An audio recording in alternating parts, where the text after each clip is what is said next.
ये ऐसे बंद कर दो। क्या कील? अच्छा हाँ, ये बंद कर देना। ये एसी सुबह सुबह क्यों चला रखा आपने?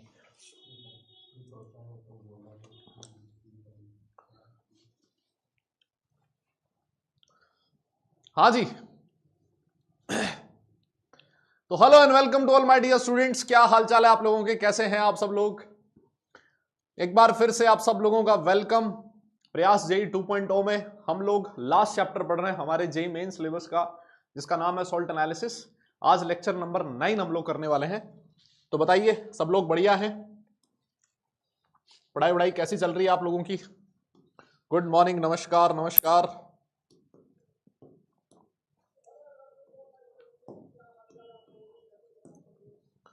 सब बढ़िया हो भाई? हम्म।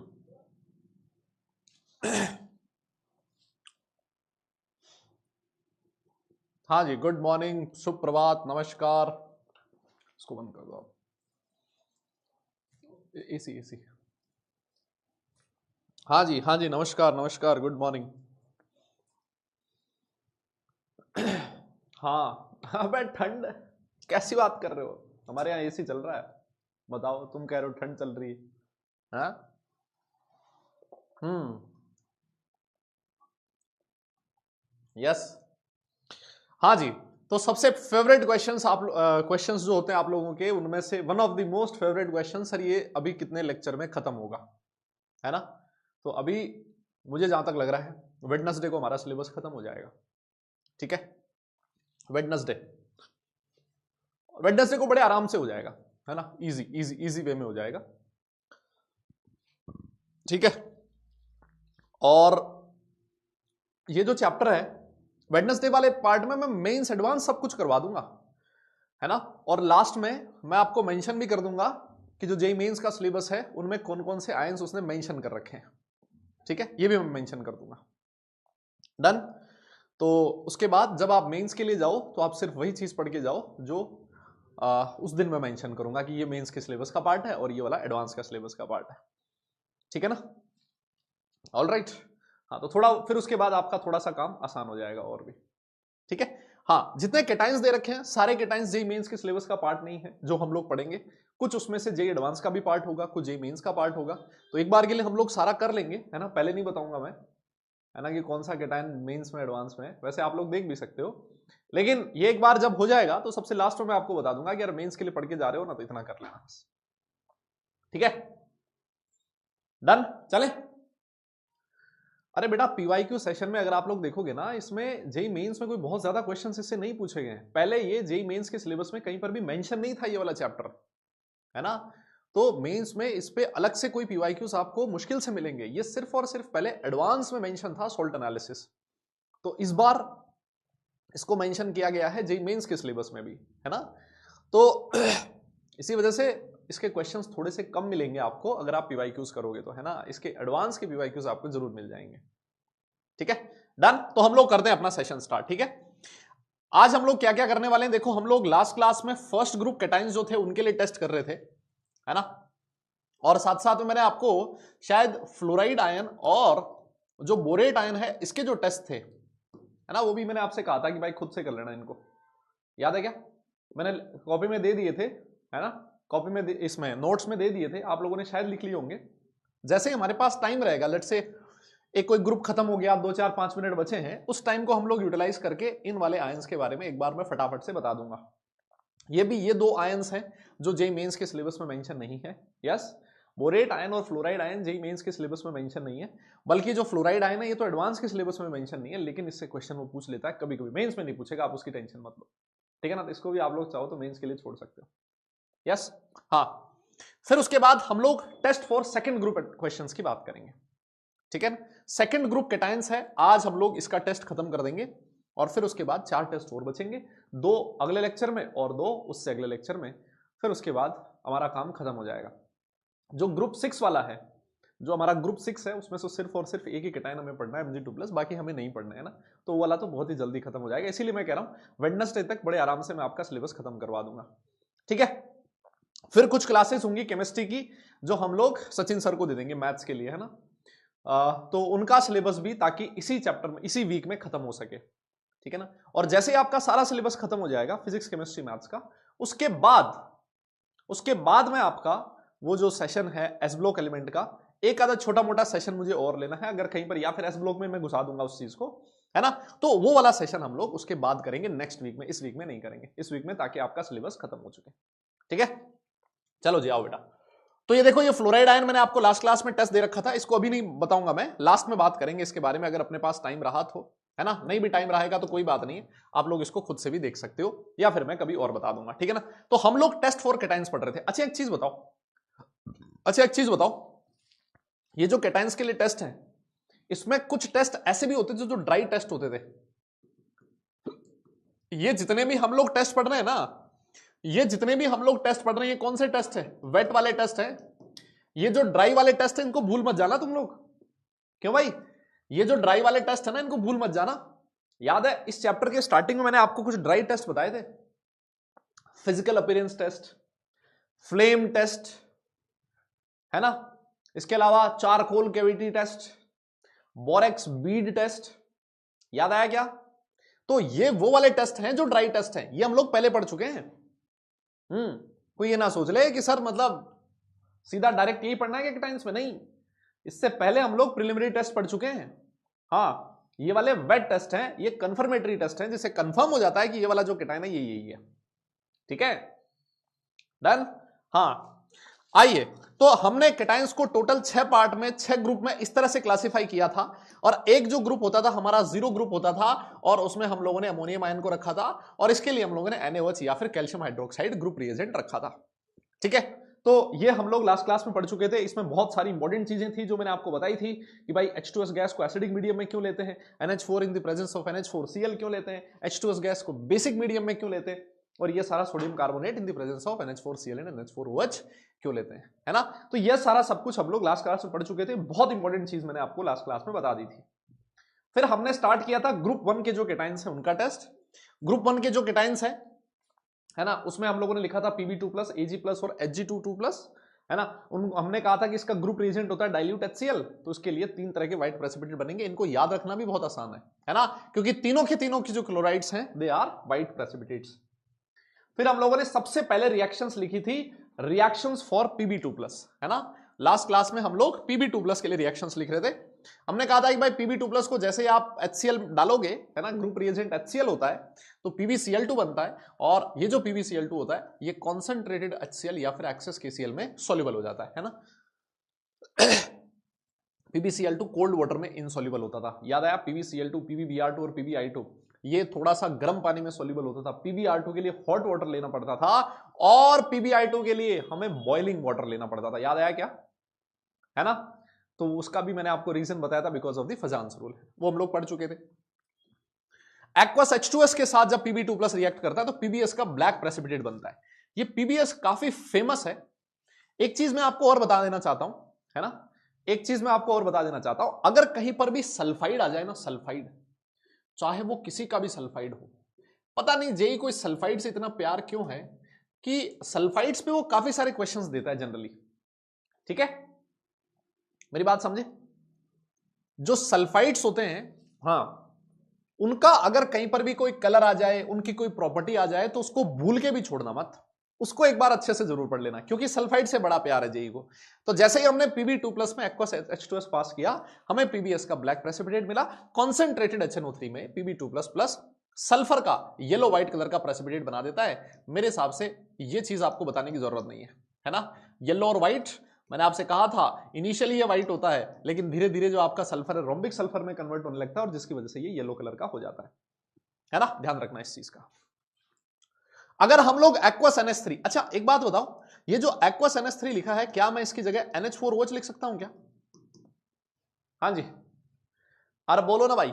जहां पर एक्वस NH3 लिखा है, या फिर अगर कहीं पर भी क्वेश्चन में लिखा हो अमोनिया सॉल्यूशन, कई बार लोग कंफ्यूज हो जाते हैं, इनमें से कुछ भी लिखा हो, सब कुछ एक ही है, एक्वस NH3 लिख दो, NH4OH लिख दो, अमोनिया सॉल्यूशन लिख दो, सब कुछ एक ही बात है ना। तो पीबी का हाइड्रोक्साइड बनता है जो व्हाइट प्रेसिपिटेट होता है, और अगर आपने एक्सेस ऑफ NH3 पास किया तो ये डिसॉल्व नहीं होता, no complex formation, no dissolution. Generally ऐसा होता है, हाँ जनरली ऐसा होता है कि जो कॉम्प्लेक्सेस होते हैं जब आप एक्सेस ऑफ किसी भी सब्सटेंस का पास करते हो तो वो उसमें सॉल्युबल हो जाता है, लेकिन ये जो लेड का हाइड्रोक्साइड है ये अमोनिया में फर्दर सॉल्युबल नहीं होता। यस, ये हम लोगों ने लास्ट क्लास में पढ़ा था। फिर हमने ये भी कहा था कि जैसे आपकी जो पेंटिंग्स होती हैं अगर वो खराब हो जाए, उनकी शाइनिंग को वापस लगाने के लिए, है ना, उनको वापस चमकाने के लिए हम लोग उसको किससे साफ करते हैं? H2O2 से, है ना। तो ये PbS ब्लैक कलर का था जो आपकी पेंटिंग पे जम रखा है, जैसे आपने उसको H2O2 से साफ किया PbSO4 बन गया, और जो PbSO4 होता है उसका व्हाइट कलर का प्रेसिपिटेट होता है, एकदम व्हाइटिश आपको वापस कलर दिखाई देने लग जाएगा, है ना। ये हम लोग लास्ट क्लास में पढ़ चुके थे। एक बढ़िया चीज और देखो, एक अच्छी चीज और देखो, है ना, कहता है एक्वस NaOH के साथ रिएक्ट करवाओ। देखो बेसिक, ये भी बेसिक ही है। एक्वस NH3 की अगर मैं बात करूं, अमोनिया सॉल्यूशन भी अपने आप में बेसिक ही होता है, लेकिन ये थोड़ा सा वीक बेस होता है ना।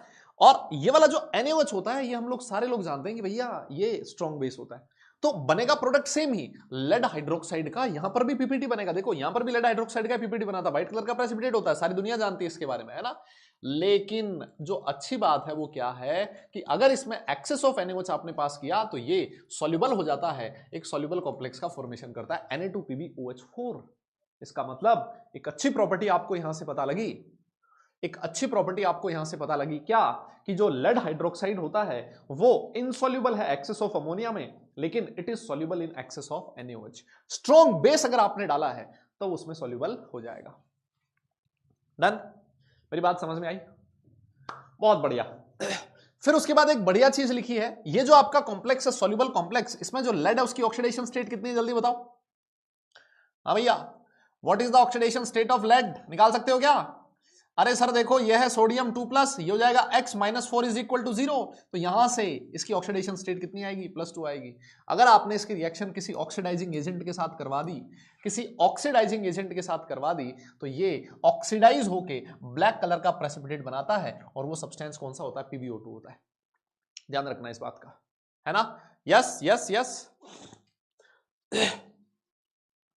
ये जो रिएक्शन है, थोड़ा सा इस रिएक्शन के बारे में गौर फरमाइएगा। इस रिएक्शन पे कभी कभी क्वेश्चन आपसे पूछ लेता है ना। देखो सारी रिएक्शंस इंपॉर्टेंट नहीं होती, सीधी सी बात है, लेकिन लिखवानी सारी पड़ती है, बिकॉज क्या पता कब कहां से कौन सा क्वेश्चन आ जाए। लेकिन जिस चीज पे इंपॉर्टेंट लिखा है इसका मतलब आप उसको थोड़ा सा और ज्यादा गौर करें, मतलब वो तो कम से कम आपको याद होना ही चाहिए, ठीक है। तो H2O2 ये एक ऑक्सीडाइजिंग एजेंट होता है, हम लोग सब लोग जानते हैं। PbO2 में Pb का ऑक्सीडेशन स्टेट +4 है, और ये H2O2 सर ये तो एनायन है किसका? मार्शल एसिड का। याद आया क्या तुम्हें? मार्शल एसिड अपने आप में एक बहुत इंपॉर्टेंट एसिड होता है, इसकी स्ट्रक्चर पे भी क्वेश्चन पूछे जाते हैं। H2H2O8, और H2OH2- जो है ये अपने आप में एक बहुत अच्छा ऑक्सीडाइजिंग एजेंट है, ये इसको Pb+4 में ऑक्सीडाइज कर देगा, PbO2 बना देगा, जिसका कलर ब्लैक प्रेसिपिटेट होता है ना। इसके स्ट्रक्चर में क्वेश्चन आते हैं कि सल्फर की ऑक्सीडेशन स्टेट बताइए सबसे पहले तो, है ना। तो इसमें सल्फर की ऑक्सीडेशन स्टेट +6 होती है, और साथ में इसमें 1 पेरोक्साइड बॉन्ड प्रेजेंट होता है। काफी बढ़िया क्वेश्चन बनता है मार्शल एसिड के स्ट्रक्चर पर, है ना। एक पेरोक्साइड बॉन्ड किसके स्ट्रक्चर में प्रेजेंट होता है, याद आया? डन। ये आप लोगों ने रेडॉक्स रिएक्शन में पढ़ा होगा, special cases of oxidation state, ठीक है साहब। फिर उसके बाद अगली रिएक्शन है, अगर मान लो H2SO4 के साथ आपने रिएक्शन करवा दी, है ना, तो H2SO4 जो है वो आपको देगा सल्फेट आयन, और Pb2+ सल्फेट आयन के साथ रिएक्ट करके PbSO4 का व्हाइट प्रेसिपिटेट बना देगा। क्या दिक्कत है ना। अब अच्छी बात यह है कि ये जो Pb, ये वाली रिएक्शन हम लोगों ने पहले पढ़ी थी सल्फेट में, ये वाला सल्फेट के टेस्ट में ये रिएक्शन पढ़ी थी, याद आया क्या? सल्फेट के टेस्ट में ये रिएक्शन पढ़ी थी कि जो लेड सल्फेट का व्हाइट प्रेसिपिटेट होता है एक्सेस ऑफ H2SO4 में सॉल्युबल होता है because of the formation of hydrogen sulphate, और वहीं पर ये एक्सेस ऑफ अमोनियम एसिटेट में भी सॉल्युबल होके लेड एसिटेट का फॉर्मेशन कर लेगा। याद आया? तो यहां पर भी जो लेड की ऑक्सीडेशन स्टेट है +2 है, यहां पर भी +2 है, ऑक्सीडेशन स्टेट सेम है। इसका मतलब सर ये वाली जो रिएक्शन है रिडॉक्स नहीं है, ये रिएक्शन हम लोग पहले भी पढ़ चुके हैं सल्फेट आयन के टेस्ट में। यस बोलो, हो गया था ये वाला पार्ट, है ना, पहले ही कंप्लीट। तो ये अब कुछ रिएक्शंस ना आप लोगों को देखी देखी सी लगेगी, है ना, कुछ रिएक्शंस और भी होंगी जो आपको देखी देखी से लगेगी। एक और चीज मैं आपको बताना चाहता हूं, ये वाली रिएक्शन, इस रिएक्शन पे भी आप लोग स्टार मार्क करें, है ना। ये रिएक्शन पूछी जा सकती है, इंपॉर्टेंट रिएक्शन है। Na2CrO4 के साथ रिएक्शन, सोडियम क्रोमेट के साथ CrO4 2-, क्योंकि हम लोग इसके बारे में D and F block elements में पढ़ते थे। Yes, D and F block elements में हम लोग इसके बारे में पढ़ते थे, तो ये इंपॉर्टेंट है, इसका ध्यान रखिएगा आप लोग। तो जैसे ही हम लोग यहां पर देखो क्रोमियम जो उसकी ऑक्सीडेशन स्टेट कितनी है, +6 है। जैसे ही Pb2 प्लस CrO4 2- के साथ रिएक्ट करेगा, है ना, Na2CrO4 क्रोमेट आयन देगा, और जो आपका सॉल्ट है उसमें Pb2 प्लस आयन पहले से प्रेजेंट है। यस, हम सब लोग जानते हैं कि जो CrO4 2- होता है ये किस कलर का होता है, येलो कलर का होता है। जैसे ही आपने Pb2 प्लस के साथ रिएक्ट किया, ये PbCrO4 का लेड क्रोमेट का येलो प्रेसिपिटेट बना देगा। ये जो क्रोमेट है एसिडिक मीडियम में Cr2O7 2- में कन्वर्ट हो जाता है, और जो बेसिक मीडियम है उसमें PbOH 4- में चला जाएगा। सबसे अच्छी बात यह है, अगर आपको याद हो तो हमने बात करी थी कि जो Cr2O7 2- होता है ये अच्छा ऑक्सीडाइजिंग एजेंट होता है, लेकिन सिर्फ और सिर्फ एसिडिक मीडियम में। बेसिक मीडियम में क्यों नहीं होता, इसका रीजन आप लोग मुझे बताओगे, जल्दी से बताओ। बेसिक मीडियम में हम लोग Cr2O7 2- को क्यों नहीं यूज करते as a good oxidising agent, क्या लगता है? हाँ जल्दी बताओ। यस यस यस, फटाफट बोलो, क्यों नहीं होता, क्यों नहीं होता? ऐसी सी तो डी ब्लॉक में भी थी, बिल्कुल थी साहब, बिल्कुल थी डी एंड एफ ब्लॉक में। आप तो इसका रीजन बताइए कि ये सिर्फ और सिर्फ बेसिक मीडियम में ही क्यों अच्छा ऑक्सीडाइजिंग एजेंट होता, एसिडिक मीडियम में ही क्यों होता है, बेसिक मीडियम में क्यों नहीं होता? Cr+3 में चला जाएगा। अच्छा, पक्का? सोच लो।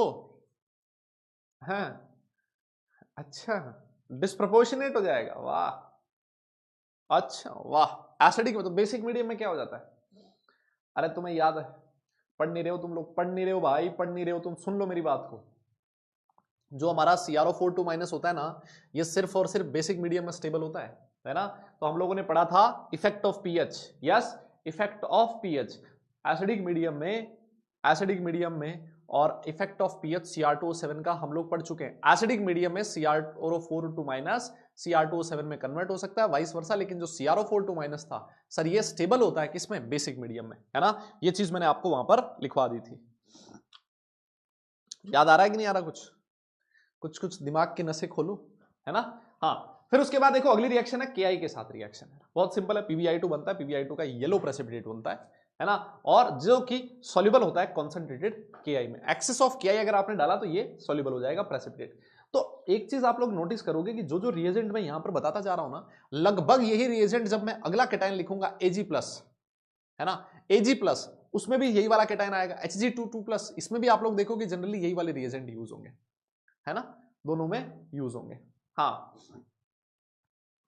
ठीक है, तो हाँ वो हाँ सही कह रहे हो, वो +3 में नहीं जाएगा भाई, दोनों में क्रोमियम का ऑक्सीडेशन स्टेट सेम है महाराज, ये भी +6 है, यहां पर भी +6 है ना। हाँ, तो ज्यादा तुम ज्ञानी मत बनो। यस, हाँ आओ, Ki के साथ हमने बात कर ली PbI2। अगर आपने थोड़ा सा Ki डाला ना, तब येलो कलर का प्रेसिपिटेट बनता है, लेकिन अगर आपने एक्सेस ऑफ Ki डाल दिया तो फिर ये सॉल्युबल हो जाएगा, PbI4 2- में कन्वर्ट हो जाएगा। कुछ 2-3 रिएक्शन लास्ट रिएक्शंस हैं जो पीबी की आपको पढ़नी है।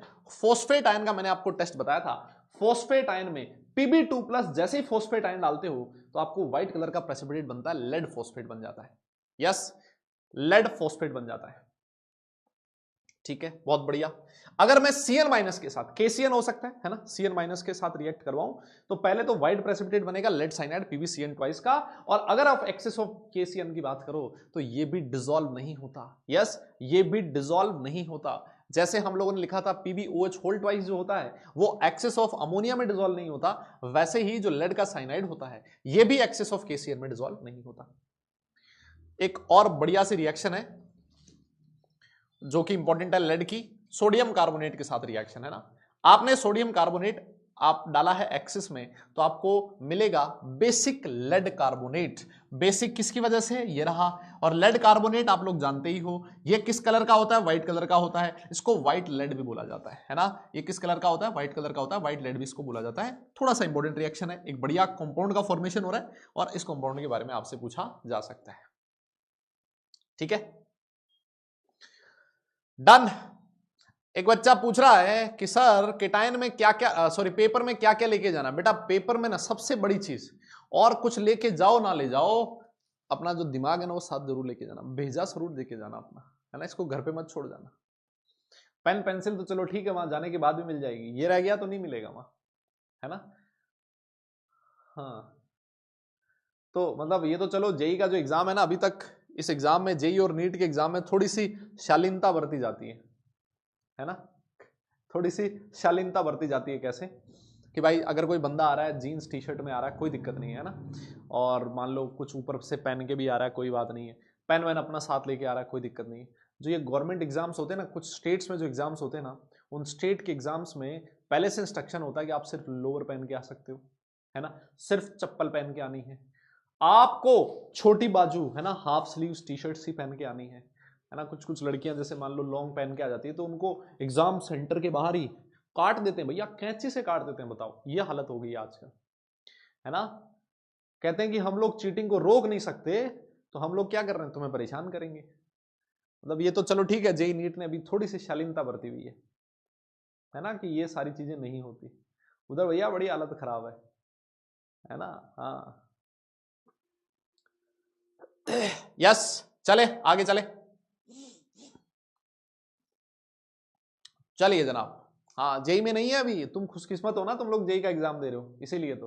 हाँ और ये मानो कि जेई में ना भी हो, है ना, नहीं तो तुम्हें ऐसा लगेगा साला मैं किसका एग्जाम देने जा रहा हूं, मैं ये एग्जाम देके मैं इंजीनियर बनूंगा क्या। हाँ सारी मतलब वो बेइज्जती पहले ही करवा देते हैं, ये पहन के आओ, वो पहन के आओ, चप्पल पहन के आओ, ये नहीं पहन के आओ, ऐसा पेन लेके आओ, वो नहीं लेके आओ, है ना।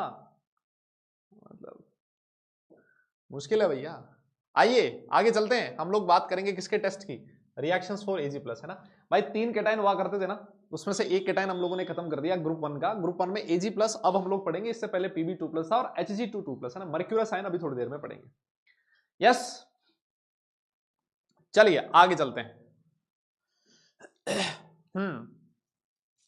आगे चलते हैं। सबसे पहली चीज जो ग्रुप रिएजेंट होता है वो कौन सा होता है, HCl होता है। ये हम लोग पहले भी पढ़ चुके हैं यार इसके बारे में। AgCl का व्हाइट प्रेसिपिटेट बनता है, और AgCl ना बहुत जबरदस्त चीज है। AgCl के बारे में मुझे बताने की जरूरत नहीं है, जब मैंने आपको क्लोराइड आयन के टेस्ट बताए थे तब मैंने लिखवाया था कि जो AgCl होता है, it is soluble in hypo, it is soluble in aqueous KCN, it is soluble in aqueous NH3 as well as ammonia as well as concentrated HNO3। सब में इन चारों में सॉल्युबल होता है ना, इन चारों में सॉल्युबल होता है। फिर उसके बाद मैंने लिखवाया था कि जो AgBr होता है ये सिर्फ और सिर्फ कॉन्सेंट्रेटेड में सॉल्युबल होता है, अमोनिया में, हाइपो में होता है, KCN में होता है। लेकिन जो AgBr था वो सिर्फ और सिर्फ हाइपो और CN- में होता था। याद आया क्या। यस तो इस AgCl के बारे में मुझे बहुत ज्यादा बताने की जरूरत नहीं है। आगे लिखा है कि कॉन्सेंट्रेटेड HCl में भी सॉल्युबल हो जाता है। लिखा है नीचे AgCl is dissolved in aqueous NH3, aqueous hypo and aqueous KCN। तो ये सबसे पहला टेस्ट है, पहला ही टेस्ट इसका इंपॉर्टेंट है ना। इंपॉर्टेंट टेस्ट है, इंपॉर्टेंट टेस्ट इसलिए है क्योंकि AgCl बनता है, और जो AgCl होता है, AgCl के बारे में बहुत सारी इंफॉर्मेशन हम लोग पहले एनायन के टेस्ट में पढ़ के आते हैं, Cl- के टेस्ट में पढ़ के आते हैं। इस वजह से ये चीज इंपॉर्टेंट बन जाती है, ध्यान रखना इस बात का, ठीक है। डन।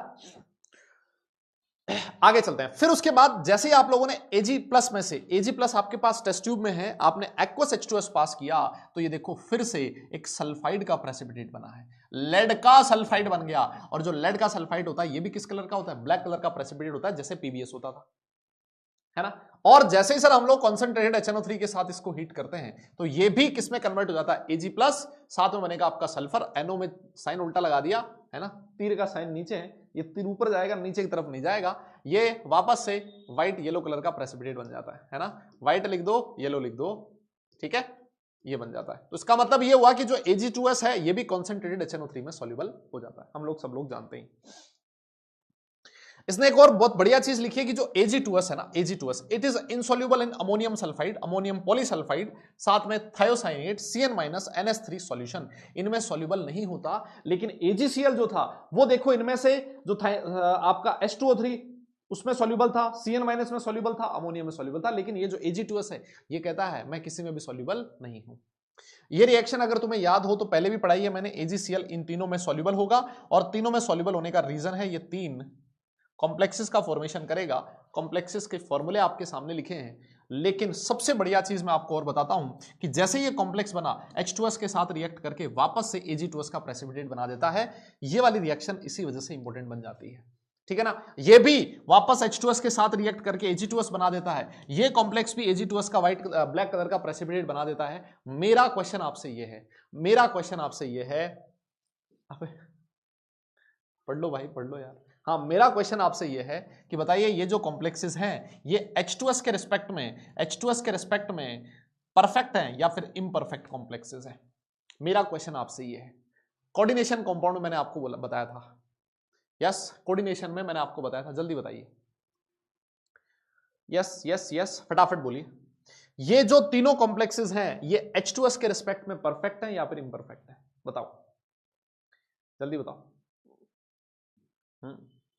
फास्ट, फटाफट, जल्दी बताओ भैया। हाँ जी, क्या है, क्या है? बिल्कुल सही कह रहे हो, बिल्कुल सही कह रहे हो भैया, इम्परफेक्ट है। वेरी गुड बेटा। परफेक्ट तो वो होता था अगर मान लो H2S के साथ ये रिएक्ट नहीं करता ये वाला कॉम्प्लेक्स, तो ये परफेक्ट होता है ना। इसने पीपीटी बना दिया, ये टूट जाता है, ये वाला कॉम्प्लेक्स टूट जाता है और यहां से जो Ag+ है वो सल्फाइड के साथ रिएक्ट करके Ag2S बना देता है। मतलब इस कॉम्प्लेक्स के अंदर लिखा हुआ जो केटायन है, जो सेंट्रल मेटल आयन है, वो भी रिएक्ट कर गया सल्फाइड आयन के साथ। इसका मतलब ये इम्परफेक्ट कॉम्प्लेक्स का एग्जाम्पल है। ध्यान रखिएगा, बढ़िया क्वेश्चन बन जाता है।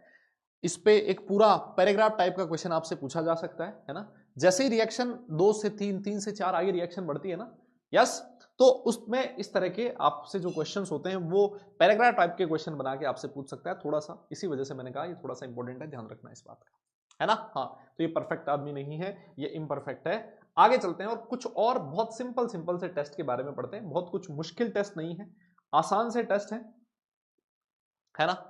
लेकिन है, मतलब देखो आप रिएजेंट सब में सेम है, याद करो जो मैंने आपको पिछले वाले Pb2+ में जो रिएजेंट थे लगभग वही रिएजेंट यहां है। इसी वजह से आपको लग रहा है कि रिएक्शंस बहुत ज्यादा हैं, है ना। एक्चुअली ये रिएक्शंस ऐसा लग रहा है मतलब सेम ही रिएजेंट के साथ हो रही हैं। जैसे पिछला वाला जो हमने Pb2+ था उसकी रिएक्शन भी HCl के साथ देखी थी, Pb2+ की रिएक्शन H2S के साथ देखी थी, फिर हमने एक्वस NH3 के साथ रिएक्शन करवाई थी, एक्वस NaOH के साथ रिएक्शन करवाई थी, यस, Ki के साथ रिएक्शन करवाई थी, क्रोमेट के साथ रिएक्शन करवाई थी। लगभग सेम ही रिएक्शन है KCN के साथ, फिर उसके बाद फॉस्फेट के साथ। तो लगभग जो रिएक्शंस हैं वो पिछली वाली है जो हम लोग पढ़ के आए हैं, है ना। जो हमारे ये रिएजेंट्स हैं लगभग सेम ही मिलेंगे। जब मैं Hg2 करवाऊंगा ना उसमें भी सेम ही मिलेंगे, है ना, उसमें भी सेम ही मिलेंगे। कोई कह रहा है sir you look like Arnab Goswami. एक भाई सुबह सुबह क्यों गाली दे रहे हो मुझे, हैं? मतलब कुछ भी है? मैं जैसा हूं वैसे रहने दो भैया। तो वो तो मुझे बिल्कुल भी मत बनाओ यार, मैं ज्ञान की बात पे चिल्लाता हूं, है। हाँ, आओ सर, सबसे पहली रिएक्शन हम लोग देख देते हैं एक्वस NH3 के साथ, है ना।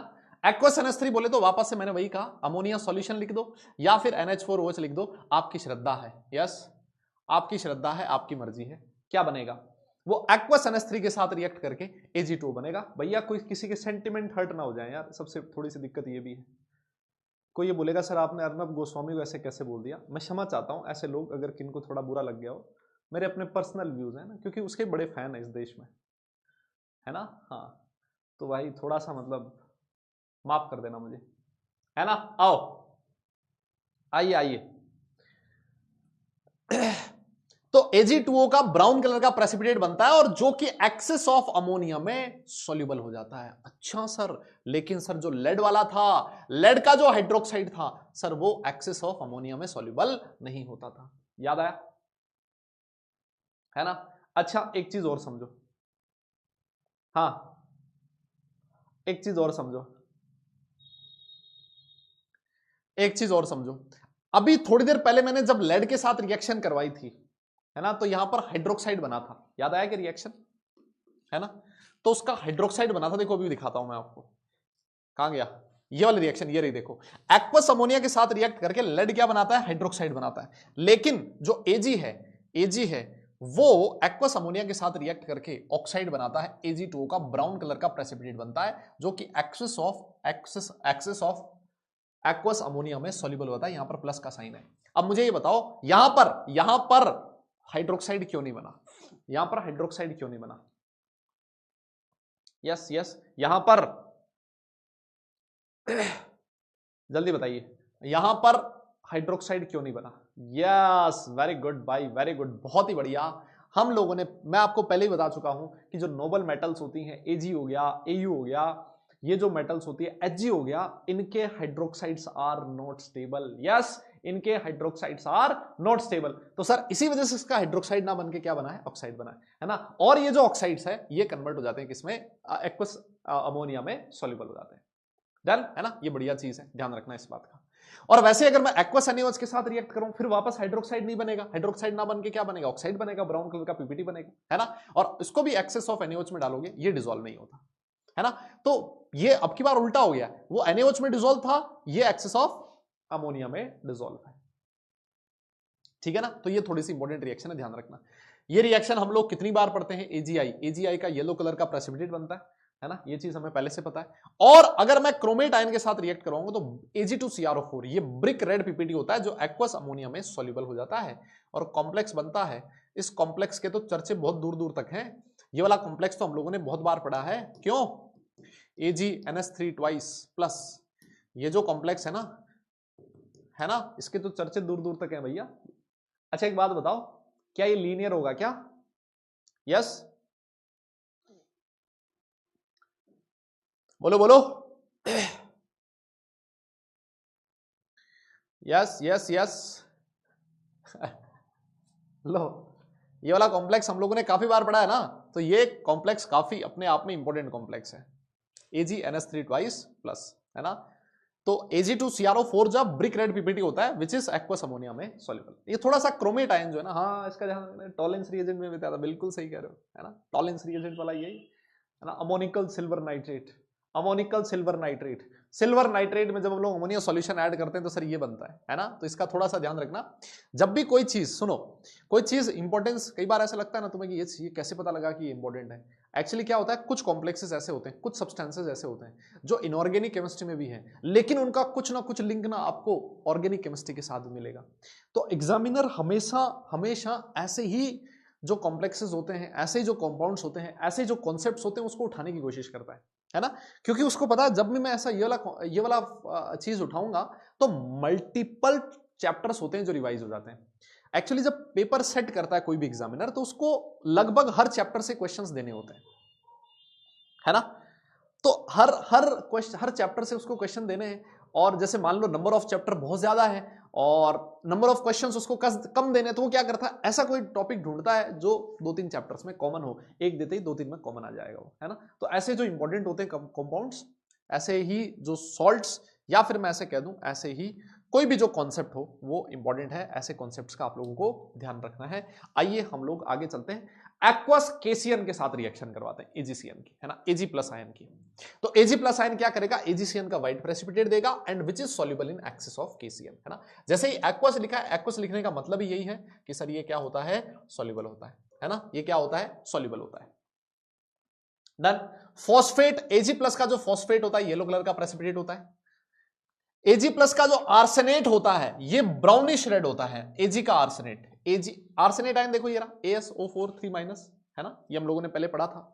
और K4FeCN6 इसका तो कहना ही क्या है ना, इसका तो कहना ही क्या है। K4FeCN6 भी अपने आप में एक बहुत ही इंपॉर्टेंट कंपाउंड है, क्योंकि आप लोग देखोगे ये जो K4FeCN6 है बहुत सारे केटाइंस के साथ रिएक्ट करता है ना, बहुत सारे केटाइंस के साथ इसकी रिएक्शन देखोगे आप लोग K4FeCN6 की। इसी वजह से थोड़ा सा इंपॉर्टेंट कंपाउंड है, और ये कोऑर्डिनेशन जो अपना केमिस्ट्री है उसमें भी इस कंपाउंड के बारे में काफी सारी इंफॉर्मेशन पूछी जाती है। कई बार तो डायरेक्ट क्वेश्चन पूछ लेता है, K4FeCN6 बताओ इसका हाइब्रिडाइजेशन क्या है, पैरामैग्नेटिक है, डायमैग्नेटिक है, मैग्नेटिक मोमेंट कितना है ना। तो ये ऐसे क्वेश्चंस इस वाले कॉम्प्लेक्स से आते हैं। इसी वजह से ये जो K4FeCN6 है इंपॉर्टेंट कंपाउंड है ना, इसको सॉल्ट एनालिसिस के साथ भी देख सकता है और इसको इंडिविजुअल क्वेश्चन भी आपसे पूछ सकता है। आपका व्हाइट कलर का प्रेसिपिटेट K4FeCN6 बना देता है। तो लगभग जो रिएक्शंस है आप लोग देखोगे 10 में से जो 8 रिएक्शन है वो हम लोगों ने Pb2+ में भी पढ़ी थी, सेम रिएक्शंस थी, है ना, जो हम लोग Pb2+ में भी पढ़ के आए थे। आप लोग नहीं विश्वास हो तो देख सकते हो, है ना, आप लोगों को विश्वास ना हो तो देख सकते हो, है ना। डन। हाँ, सीयू के साथ चॉकलेट ब्राउन कलर का पीपीटी आएगा बेटा, Cu2+ भी पढ़ेंगे हम लोग, अभी थोड़ी देर में पढ़ेंगे। बताओ यार, तुम्हें तो सब जानते हो तुम लोग। नेक्स्ट हम लोग बात करने जा रहे हैं बेटा, ठीक है, ठीक है, यहां तक ठीक है, आगे चलें क्या, यस यस यस आगे चले।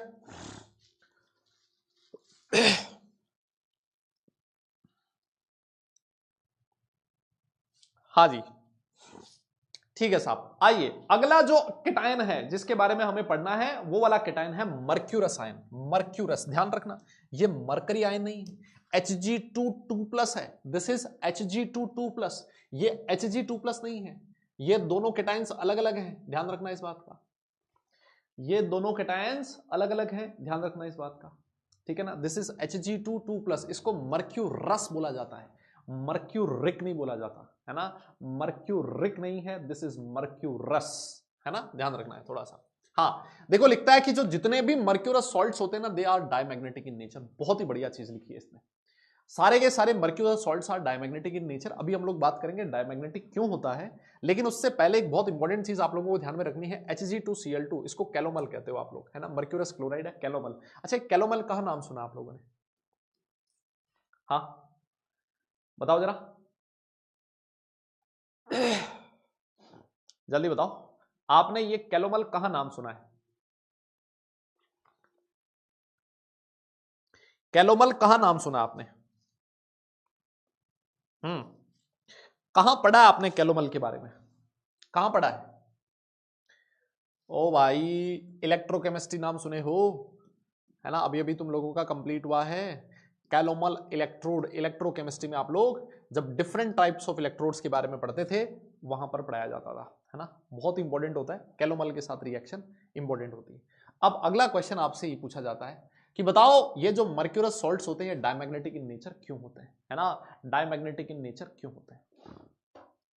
तो सबसे पहले तो तुम मुझे एक बात बताओ, Hg का इलेक्ट्रॉनिक कॉन्फ़िगरेशन बता सकते हो क्या, what is the electronic configuration of Hg, कोई बोलेगा सर मुझे तो नहीं आता, है ना, मुझे तो नहीं आता सर Hg का इलेक्ट्रॉनिक कॉन्फ़िगरेशन, कोई बात नहीं तुझे नहीं आता, तुझे ये तो पता है ना Zn Cd और Hg ये एक ही ग्रुप में आते हैं, ये तो सारी दुनिया को पता है, यस।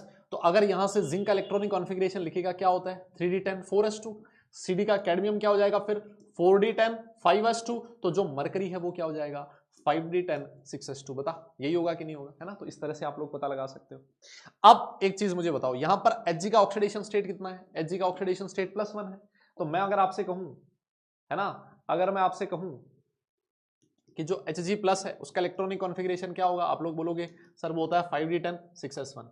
ये जो Hg+ होता है ये हाईली अनस्टेबल होता है, इसके पास एक अनपेयर्ड इलेक्ट्रॉन है, देख रहे हो आप लोग, एक अनपेयर्ड इलेक्ट्रॉन है, 1 अनपेयर्ड इलेक्ट्रॉन है कि नहीं, ये बोलो, एक अनपेयर्ड इलेक्ट्रॉन है, दिख रहा है आपको, तो होगा क्या, ये जो Hg+ है एक अनपेयर्ड इलेक्ट्रॉन लेके जाएगा दूसरे Hg+ के पास, है ना, बोलेगा भाई देख तेरे पास भी एक अनपेयर्ड इलेक्ट्रॉन है, मेरे पास भी एक अनपेयर्ड इलेक्ट्रॉन है, हम दोनों ही बहुत दुखी हैं, क्यों ना हम आपस में मिल जाएं और बॉन्ड बना लें, एक एक इलेक्ट्रॉन ही आपस में शेयर कर लेते हैं और शेयर करके क्या बना लेते हैं Hg2 2+ बना लेते हैं, और ये जो Hg2 2+ होता है दिस इज स्टेबल, है ना, दिस इज स्टेबल, क्लियर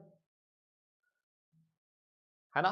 तो अगर Hg+ अकेला था, जब तक Hg+ अकेला था इसके पास एक अनपेयर्ड इलेक्ट्रॉन था, लेकिन Hg+ एग्जिस्ट नहीं करता इस फॉर्म में, ये कन्वर्ट हो जाता है Hg2 में, ये जो अनपेयर्ड इलेक्ट्रॉन था इस अनपेयर्ड इलेक्ट्रॉन को इसने क्या किया, इसके साथ बॉन्ड फॉर्मेशन में पार्टिसिपेट करवा लिया, है ना, बॉन्ड फॉर्मेशन में अगर पार्टिसिपेट कर गया ये अनपेयर्ड इलेक्ट्रॉन, तो अब इसके पास कोई अनपेयर्ड इलेक्ट्रॉन नहीं है, और जब कोई अनपेयर्ड इलेक्ट्रॉन नहीं है तो it is diamagnetic in nature, yes it is diamagnetic in nature, है ना, दोनों के बीच एक कोवेलेंट बॉन्ड बन जाता है ना, ये तुम लोग जानते ही हो ना यार, ध्यान रखना, एक जो इलेक्ट्रॉन होता है ना, एक अनपेयर्ड इलेक्ट्रॉन, है ना, कोवेलेंट बॉन्ड बनता है दोनों के बीच, एक अनपेयर्ड इलेक्ट्रॉन वाली जो स्पीसीज होती हैं ऑर्गेनिक केमिस्ट्री में खास तौर पे बहुत ही भयंकर रिएक्टिव होती हैं, जैसे आप लोगों ने पढ़ा होगा उधर ऑर्गेनिक में फ्री रेडिकल बनता है ना, फ्री रेडिकल जो होता है, जैसे लेट से कार्बन का फ्री रेडिकल ले लेता हूं, मिथाइल ले लो, कोई भी ले लो, कोई सा भी फ्री रेडिकल ले लो, कार्बन के पास एक अनपेयर्ड इलेक्ट्रॉन है और कार्बन के पास एक अनपेयर्ड इलेक्ट्रॉन, फ्री रेडिकल भाई भयंकर हाईली एनर्जेटिक होता है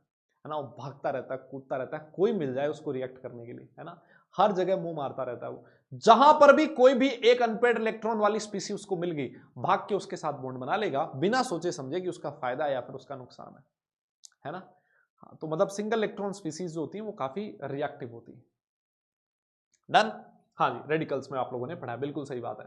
तो सर बताओ इसके कुछ टेस्ट बता दो आप लोग बढ़िया से, है ना, बढ़िया से कोई टेस्ट बताओ सर, ये देखो बढ़िया टेस्ट आपकी स्क्रीन पर है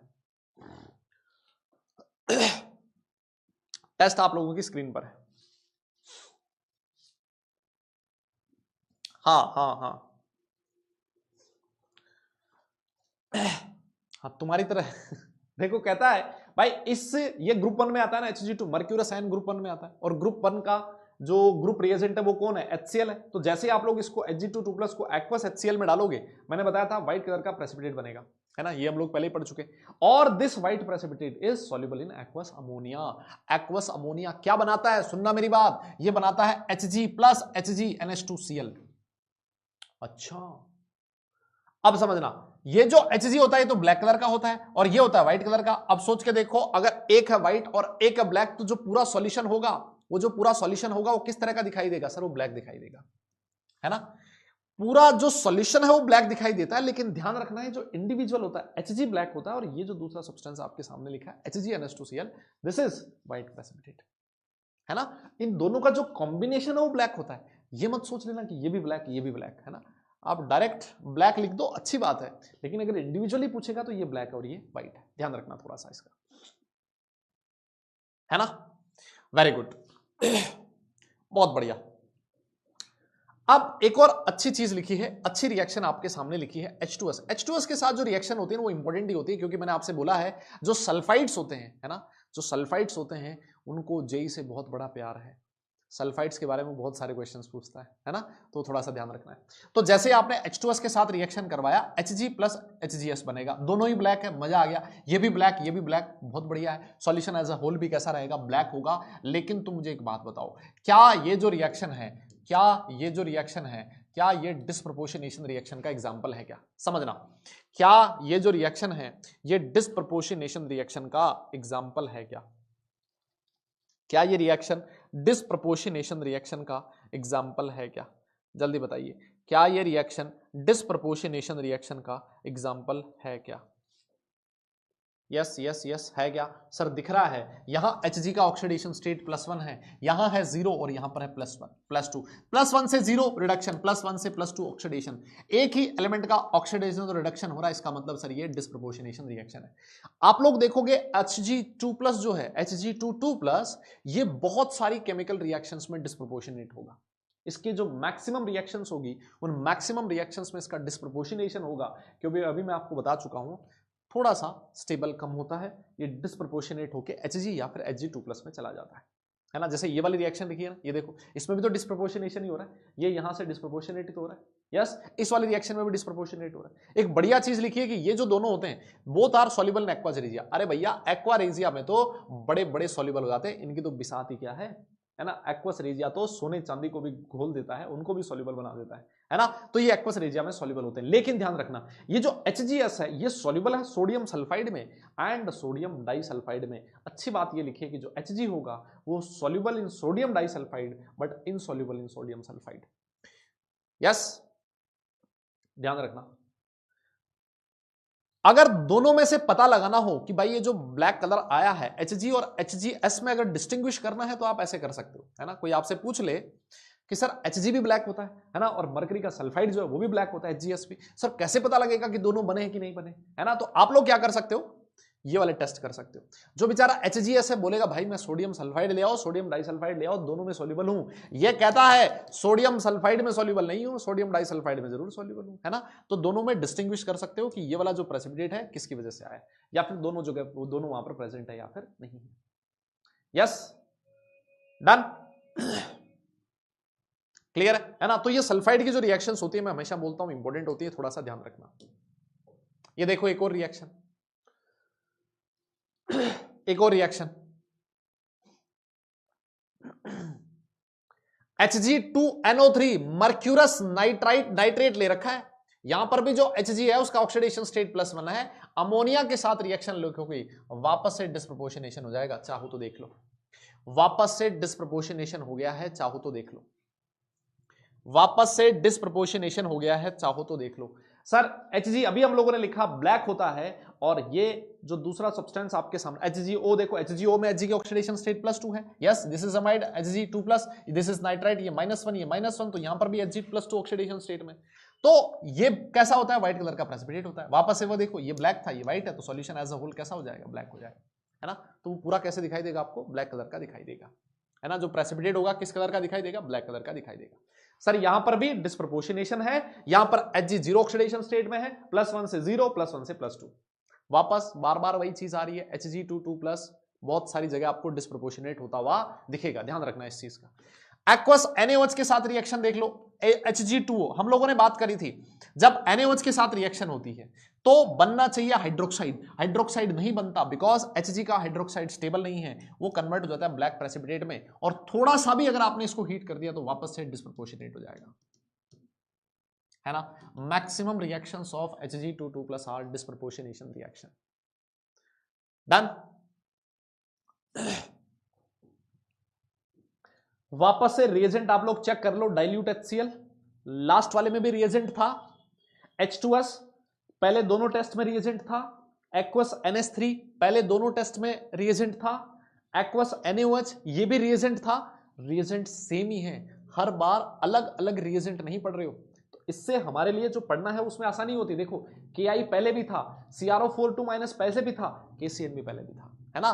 तो ये जो बहुत सारे मैक्सिमम रिएजेंट्स होते हैं वो आपको सेम ही मिलेंगे, है ना, मैक्सिमम जो रिएजेंट्स मिलेंगे वो आपको सेम ही मिलेंगे। आइए आगे चलते हैं, नेक्स्ट रिएक्शन के बारे में पढ़ते हैं, है ना, नेक्स्ट रिएक्शन के बारे में पढ़ते हैं। Ki के साथ रिएक्शन देख लो, Ki के साथ रिएक्शन करोगे वापस से मर्क्यूरस आयोडाइड बनेगा जो कि ग्रीन कलर का प्रेसिपिटेट होता है, यहां पर भी Hg का ऑक्सीडेशन स्टेट +1 है। अब क्या करोगे, अगर आपने इसको बॉईल कर दिया, सिंपल बॉईल करना है ना, सिंपल बॉईल करना, तो ये वापस Hg + Hgi2 हो गया डिस्प्रोपोर्शनेशन, जो कि रेड कलर का प्रेसिपिटेट आपको दिखाई देगा। लेकिन अगर मान लो आपने इसको Ki के साथ बॉईल किया, Ki के साथ बॉईल किया, तो ये जो Hgi2 होता है ये फर्दर बना लेता है क्या, Hgi4 एक्वस, और ये सॉल्युबल हो जाता है। ये Hgi2 प्रेसिपिटेट बनाता है, Hgi4 ये सॉल्युबल होता है एक्वस ऑफ Ki, लेकिन एक्सेस में होना चाहिए, है ना, बॉयल विद एक्सेस Ki। यहां सिर्फ आपने बॉयल किया, नॉर्मल बॉइलिंग, यहां पर Ki के साथ बॉइलिंग, तो फर्क सिर्फ इस वाले कॉम्प्लेक्स में आया, देख लो। यहां Hgi2 बना था, Hgi4 बना था, हालांकि दोनों में Hg का ऑक्सीडेशन स्टेट +2 है, वो बात अलग है, ठीक है, समझ में आ रही मेरी बात। तो ये Ki के साथ रिएक्शन है, CrO4 के साथ रिएक्शन, वापस से क्रोमेट बन जाएगा, रेड कलर का प्रेसिपिटेट होगा। KCN के साथ रिएक्शन वापस डिस्प्रोपोर्शनेट हो जाएगा, Hg + HgCl ट्वाइस। देखो Hg की जगह कई जगह ब्लैक लिखा होता है, कई जगह ग्रे ब्लैक लिखा होता है ना, तो तुम लोग ज्यादा टेंशन मत लेना कि सर कहीं पर ब्लैक लिखवा दिया, कहीं पर ग्रे ब्लैक लिखा दिया, है ना। ग्रे अगर हल्का सा ज्यादा ग्रे हो जाए, डार्क ग्रे हो जाए तो ब्लैक सा दिखता है ना, तो ग्रे/ब्लैक लिखा है ना, ग्रे ब्लैक ऐसा ध्यान रखना है। अच्छा एक चीज और देखो, जो SnCl2 होता है इसमें Sn का ऑक्सीडेशन स्टेट +2 है, तो क्या मुझे एक बात बताओ, क्या Sn+2 एक रिड्यूसिंग एजेंट होता है क्या? क्या Sn+2 एक रिड्यूसिंग एजेंट होता है क्या? हम लोगों ने ग्रुप 14 पढ़ा था, कार्बन, सिलिकॉन, जर्मेनियम, टिन और लेड, याद आया? अगर मैं तुमसे पूछूं Sn की +2 और Sn की +4 में से कौन सी ऑक्सीडेशन स्टेट ज्यादा स्टेबल है, कौन सा बोलोगे? यस, कौन सा बोलोगे? और वैसे ही एक लिखा है Pb2+ और Pb+4, बताइए Sn की कौन सी ऑक्सीडेशन स्टेट ज्यादा स्टेबल होती है और Pb की कौन सी ऑक्सीडेशन स्टेट ज्यादा स्टेबल होती है? बताया था आप लोगों को, हम लोगों ने पी ब्लॉक एलिमेंट में ये चीज पढ़ चुके हैं। यस, पी ब्लॉक एलिमेंट में हम लोगों ने ये चीज पढ़ी है, बताओ।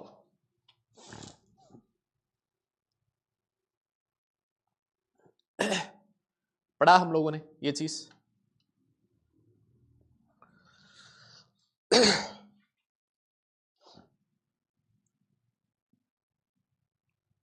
पढ़ा है ना? यस, बिल्कुल सही कह रहे हो। Sn की तो +4 ऑक्सीडेशन स्टेट ज्यादा स्टेबल है और Pb की +2 ज्यादा स्टेबल होती है ना, किसकी वजह से? Because of inert pair effect, है ना, because of inert pair effect. तो यहां पर देखो Sn+2 से Sn+4 में चला जाएगा, मतलब इसका ऑक्सीडेशन हो गया, अगर इसका ऑक्सीडेशन होता है इसको रिड्यूस कर देगा, Hg+ से Hg 0 में चला जाएगा, है ना, तो इसका रिडक्शन हो गया, ये अच्छा रिड्यूसिंग एजेंट होता है ना, this is a very good reducing agent. Done, है ना। यहाँ SnCl4 बनाता है, ये क्या बनाता है? SnCl4 बनाता है।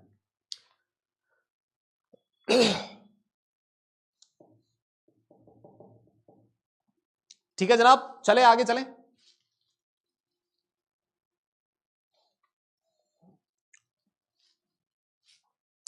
यस, हाँ जी, तो इसी के साथ हमारा जो ग्रुप 1 केटायन है, ग्रुप 1 केटायन हो लिया है खत्म। हम लोग अब चल रहे हैं किस पे? ग्रुप 2 केटायंस पे।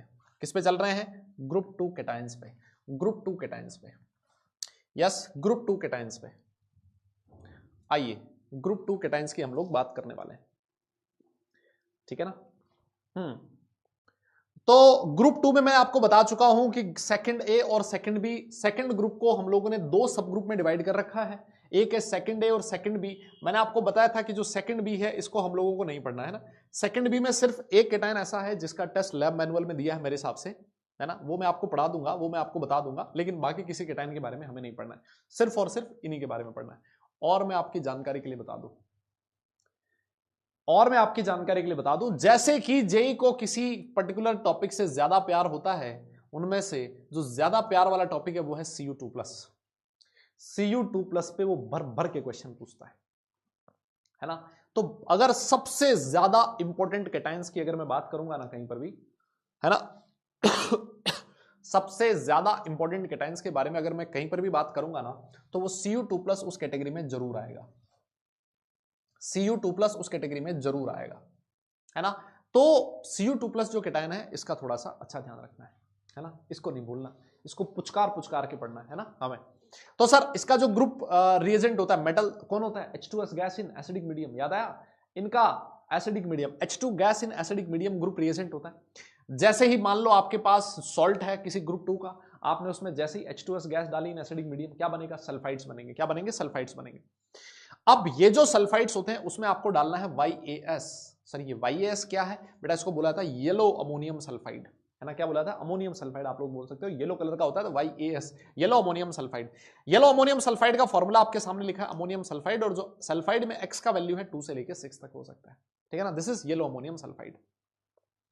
तो आपने क्या किया, सबसे पहले तो इन सब में डाला क्या, H2S गैस, है ना, H2S gas in acidic medium pass करी, और H2S गैस के बाद आपने सबके सब क्या बन गए, सल्फाइड बन गए, है ना, और जैसे ही सल्फाइड बने आपने उसको YAS में डिसॉल्व कर दिया, येलो अमोनियम सल्फाइड में डिसॉल्व कर दिया। जैसे ही आपने डिसॉल्व किया, आप लोग दो चीज देखोगे कि कुछ सल्फाइड्स ऐसे होंगे जो सॉल्युबल हो जाएंगे, और कुछ सल्फाइड्स ऐसे होंगे जिनका प्रेसिपिटेट बनेगा, है ना, जिनका प्रेसिपिटेट बनेगा। ध्यान रखना है कि जो सेकंड बी हैं उनके सारे के सारे जो सल्फाइड्स होते हैं ये सॉल्युबल होते हैं, और जो 7B हैं, अबे ए, है ना, क्यों 7A के जो सल्फाइड्स हैं दे आर इनसॉल्युबल, यस वो क्या होंगे बेटा, इनसॉल्युबल होंगे, yes they are insoluble. B वाले जो हैं वो सॉल्युबल होंगे, और जो ए वाले हैं भैया यहाँ ए लिख लेना, second A R insoluble. Second ए में कौन कौन आ रहा, देखो लेड, कॉपर, HgCd और Bit+। इनके जो सल्फाइड्स होते हैं ये इनसॉल्युबल है, इनसॉल्युबल है, तो जब आप इसको फिल्टर करोगे तो ये सल्फाइड्स तो फिल्ट्रेट में चले जाएंगे, ये तो सॉल्युबल हो गए, लेकिन ये इनसॉल्युबल है, तो ये जो सल्फाइड्स हैं ये रेजिड्यू में बचे रहेंगे, है ना, आपका जो प्रेसिपिटेट है उसमें सारे के सारे सल्फाइड्स प्रेजेंट होंगे।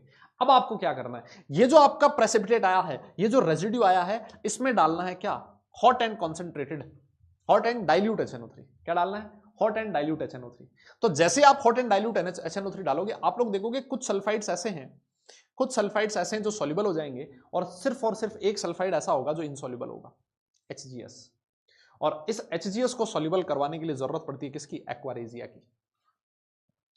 अब जाके आपका बनता है ओरिजिनल सॉल्यूशन।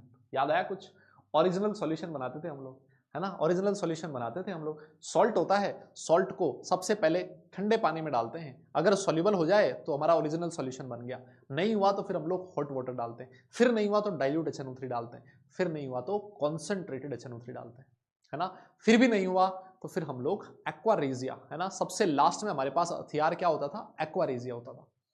तो ध्यान रखना है वापस से, ये जो सल्फाइड्स की सॉल्युबिलिटी है, ये जो आपके सामने टेबल बना रखी है, ध्यान रख लेना इस बात को, इस टेबल से कई बार डायरेक्ट क्वेश्चन पूछता है, बहुत इंपॉर्टेंट टेबल है, और मैं आपको पहले बोल चुका हूं कि जो सल्फाइड्स होते हैं, सल्फाइड्स आर एक्सट्रीमली इंपॉर्टेंट, बहुत इंपॉर्टेंट है, इनसे क्वेश्चन पूछे जाते हैं, है ना। तो वापस समझो क्या किया है, हमारे पास एक सॉल्ट दिया गया, है ना, हमारे पास एक सॉल्ट है, हमने उसमें सबसे पहले H2S गैस पास करी एसिडिक मीडियम में, तो होगा क्या, अगर ये सेकंड ए का सल्फाइड है तब तो वो YAS में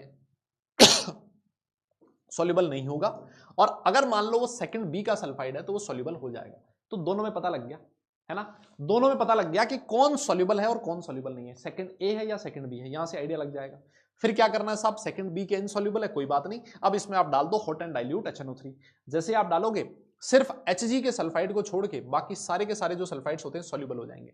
ये बहुत इंपॉर्टेंट इंफॉर्मेशन दे रहा हूं मैं आपको, हर रिएक्शन में जितने भी टेस्ट आगे हम लोग पढ़ेंगे सब में ये वाली चीज कॉमन आएगी, ठीक है। और जो एक सल्फाइड ऐसा है Hg का, HGS, वो सॉल्युबल नहीं होता हॉट एंड डाइल्यूट HNO3 में, उसको सॉल्युबल करवाने के लिए एक्वारेजिया की जरूरत पड़ती है ना, एक्वारेजिया में सॉल्युबल होता है। तो इंपॉर्टेंट है सॉल्युबिलिटी, ये वाली चीज।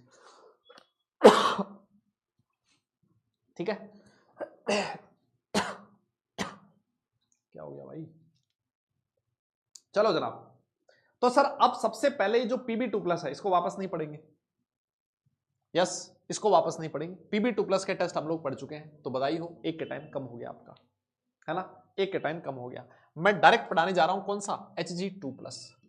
Hg2+, अभी मजा आएगा आपको एकदम जोरदार।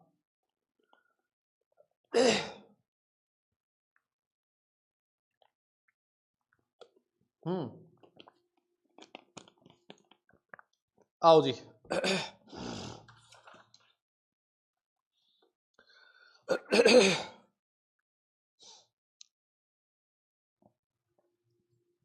Hg+2 देखो, अब की बार सबसे पहली चीज ग्रुप रिएजेंट H2S। अभी हम लोगों ने बात करा HgS का ब्लैक प्रेसिपिटेट बनता है, ये प्रेसिपिटेट Hg2+ में भी बताया था। सबसे अच्छी बात यह है कि जो मर्क्यूरिक आयन है आपको रिएक्शंस थोड़ी थोड़ी सी सिमिलर दिखेगी, थोड़ी थोड़ी सी सिमिलर दिखेगी किसके, मर्क्यूरस के। और इसको एक्वारेजिया में डालने पे ये सॉल्युबल हो जाता है ना, यहां सिर्फ S लिखा है ना। इसको एक्वारेजिया में डालोगे तो ये सॉल्युबल हो जाएगा और सॉल्युबल होके क्लोराइड बनाएगा और साथ में सल्फर का येलो व्हाइट कलर का प्रेसिपिटेट देगा, है ना। और ये क्या बनाएगा, NO का गैस बनाएगा जो उड़ जाएगा। ठीक है, अगर मैं मरकरी का नाइट्रेट लूं, उसकी एक्वस NH3 के साथ रिएक्शन करवाऊं, एक्वस NH3 के साथ रिएक्शन करवाऊं तो आपको बेसिक मरकरी 2 अमाइडो नाइट्रेट बनेगा। यहां HgO, Hg की ऑक्सीडेशन स्टेट +2 है, यहां पर भी +2 है। बेसिक HgO की वजह से बोला है, this is amido, this is nitrate, है ना। तो बेसिक मर्क्यूरी 2, क्योंकि 2 क्यों लिखा है, बिकॉज मर्क्यूरी की ऑक्सीडेशन स्टेट 2 है, अमाइडो नाइट्रेट। याद करो, सेम रिएजेंट Hg2 में भी बना था, याद कर लो। हाँ जी, अरे बताओ, सेम रिएजेंट बना था, सेम रिएजेंट, बिल्कुल सिमिलर रिएजेंट। हाँ, वहां पर Hg अलग से और बना था, वो यहां नहीं बन रहा है। मेरी बात समझ में आई क्या? यस, सेम कंपाउंड बना है, तो ये वाली रिएक्शन याद करने में और आसानी रहेगी। अगर मैं NaOH, एक्वस NaOH डालूं तो HgO का ब्लैक प्रेसिपिटेट बनेगा, और जो कि एक्सिस ऑफ NaOH में डिसॉल्व नहीं होता। सेम रिएक्शन है, वापस चेक कर लेना भले, सेम रिएक्शन है, वापस चेक कर लेना भले, बिल्कुल सेम रिएक्शन है, वापस चेक कर लेना भले। यस, उसमें पहले Hg2O बनता था और वो फिर HgO में कन्वर्ट हो जाता था। ये भी सिमिलर रिएक्शन है सर, इसमें भी टाइम नहीं लगेगा, बहुत अच्छी बात है। Hg वाले में टाइम नहीं लगेगा क्योंकि सिमिलर से रिएक्शंस आपको मिलेंगे। ये देखो, Ki के साथ रिएक्शन देख लो, Ki के साथ रिएक्शन देख लो, हाँ जी चेक करो, Ki के साथ रिएक्शन में भी सिमिलैरिटी है क्या, है ना। देखो सर, Ki के साथ जब हम लोग रिएक्शन करवाते हैं एक्वस Ki के साथ, तो HgI2 का, ये आपको पहले भी बताया था, आयोडाइड में स्कारलेट रेड कलर का प्रेसिपिटेट होता है, याद है, स्कारलेट रेड, मतलब एकदम शाइनिंग सा रेड होता है, ये शाइनिंग सा रेड जोरदार वाला है ना। और वहां पर भी Hg2I2 बनता था पहले, और जो फिर बॉईल करने पे HgI2 में कन्वर्ट होता था। और अगर मान लो आपने इसको एक्सिस Ki के साथ रिएक्शन करवा दिया तो HgI4 का सॉल्युबल कॉम्प्लेक्स बनेगा। इसका मतलब ये एक्सिस Ki में सॉल्युबल हो जाता है। सेम रिएक्शन है, चाहो तो वापस देख लो। यस, चाहो तो आप लोग वापस देख लो।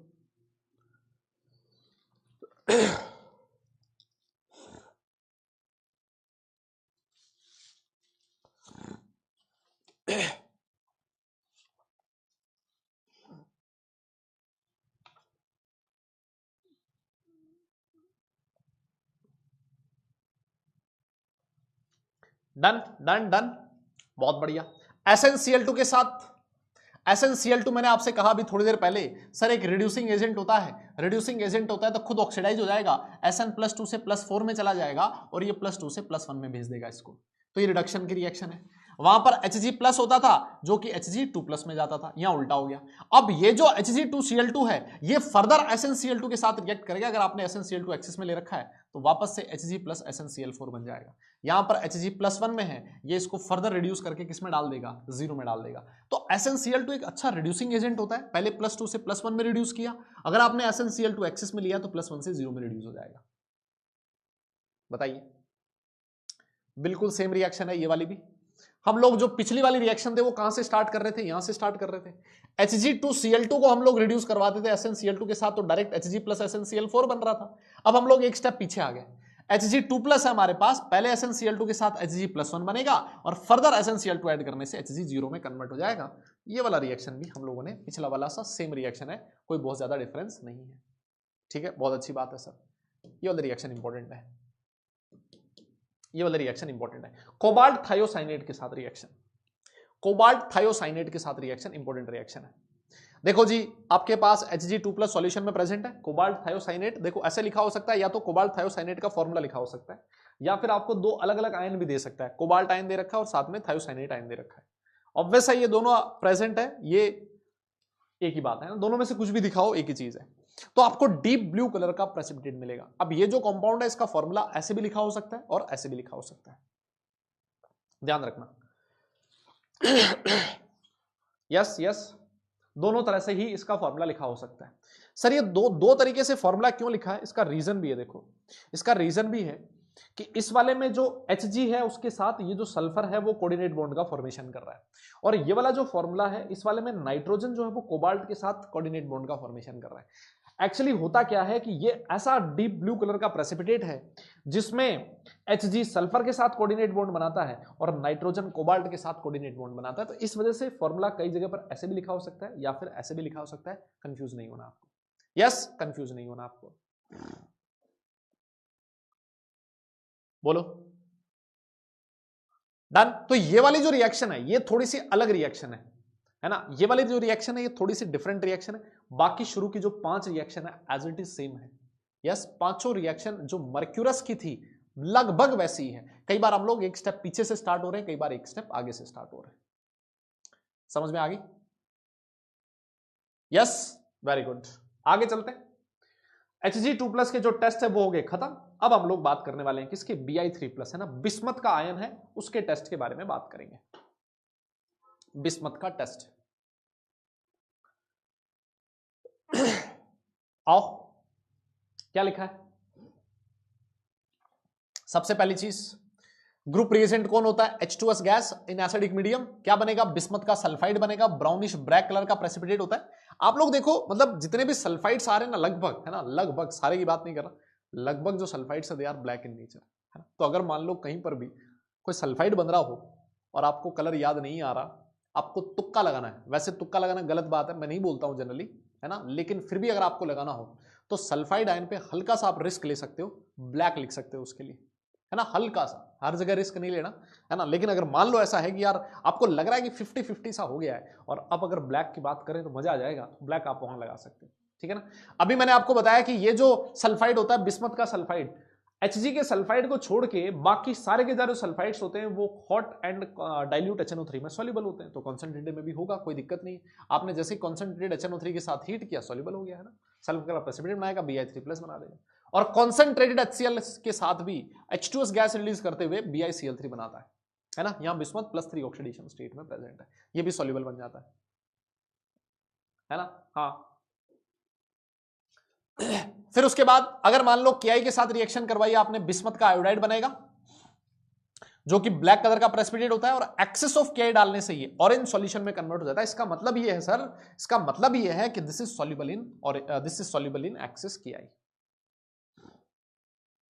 BiI3 की जो सबसे अच्छी बात है वो क्या है कि ये अगर आपने इसमें पानी डाल दिया, है ना, ब्लैक कलर था, आपने Ki डाला तो सॉल्युबल हो गया।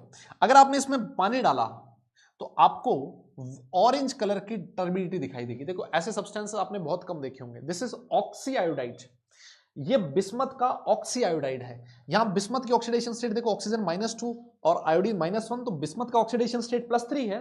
दैट्स वाई इसका नाम लिखा है bismuth 3 oxy iodide. Bismuth 3 oxy क्यों लिखा है? इस ऑक्सीजन की वजह से। तो ये जो ऑक्सी आयोडाइड्स हैं, ऑक्सी सल्फाइड्स हैं, ऑक्सी नाइट्रेट्स हैं, ये आपको बहुत कम देखने को मिलेंगे। ये जनरली आपको Bi3+ के साथ ही देखने को मिलेंगे। अभी मैं आपको बिस्मथ का ऑक्सी नाइट्रेट भी बताऊंगा, है ना। तो वो चीज आपको जनरली बहुत कम देखने को मिलती है, ऑक्सी नाइट्रेट्स या फिर ऑक्सी आयोडाइड्स या फिर ऑक्सी हैलाइड्स बिस्मथ के केस में देखने को मिलते हैं। थोड़ा सा इसी वजह से ये थोड़ी इंपॉर्टेंट बन जाती है, क्योंकि यहां थोड़ा सा डिफरेंट चीज आपको देखने को मिल रही है ना। डन। तो ये H2S तो इसका ग्रुप रिएजेंट हो गया, Ki हम लोग हर बार डालते ही हैं। और देखो सर, और कोई रिएक्शन, एक्वस अमोनिया, ये भी हम लोग रिएजेंट यूज करते ही थे। NaOH ये भी रिएजेंट यूज करते ही थे, SnCl2 ये भी हम लोग रिएजेंट यूज करते ही थे। हाँ, ये वाली रिएक्शन अलग है और ये वाली रिएक्शन अलग है, तो ये दो रिएक्शन होगी इस केस में जो अलग आएंगी, बाकी सारे जो रिएजेंट्स है वो सेम आएंगे। आओ देखो, आओ देखो, एक्वस NH3 आपने डाला तो सर इसके हाइड्रोक्साइड बनाने में कोई दिक्कत नहीं है, Bi3+ बड़े आराम से हाइड्रोक्साइड बना लेगा, नोबल मेटल है नहीं, इसका जो हाइड्रोक्साइड होता है इट इज व्हाइट कलर का प्रेसिपिटेट, और जो कि एक्सेस ऑफ अमोनिया में डिसॉल्व नहीं होता, जनरली एक्सेस ऑफ अमोनिया में डिसॉल्व नहीं हो रहे।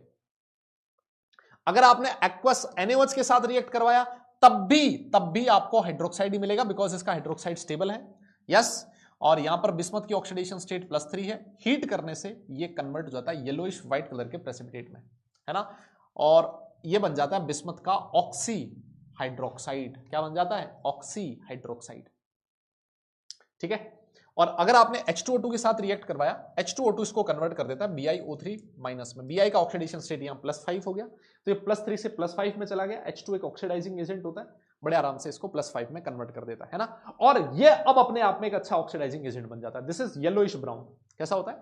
येलोइश ब्राउन, है ना, यहां पर ऐसे लिखो, दिस इज येलोइश ब्राउन। ठीक है ना, this is yellowish brown. SnCl2 के साथ कोई दिक्कत नहीं है सर, ये अच्छा रिड्यूसिंग एजेंट है ना, हम लोगों ने अभी बात करी थी कि Sn+2 है और Sn+2 एक अच्छा रिड्यूसिंग एजेंट है, तो सर Bi+3 को रिड्यूस करके किसमें कन्वर्ट कर देगा? Bi में कन्वर्ट कर देगा, और बिस्मथ जो होता है उसका ब्लैक कलर का प्रेसिपिटेट होता है। तो SnCl2 के साथ रिएक्शन में आपको ज्यादा टेंशन नहीं आएगी, जो भी आपका कैटायन है उसको आप लोग रिड्यूस करवा दो, खत्म हो जाएगा। ये भी Bi3+ है, रिड्यूस होकर Bi में कन्वर्ट हो गया, ब्लैक कलर का प्रेसिपिटेट बन गया। ठीक है, ठीक है साहब, आगे चलते हैं, अगली रिएक्शन। हाँ, ये वाला रिएक्शन देखना, ये वाला रिएक्शन बिस्मथ का नाइट्रेट है, BiNO3 नाइट्राइट है सॉरी, उसमें आपने large amount of water add कर दिया। क्या किया है? Large amount of water add किया है, देखना, large amount of water add किया है।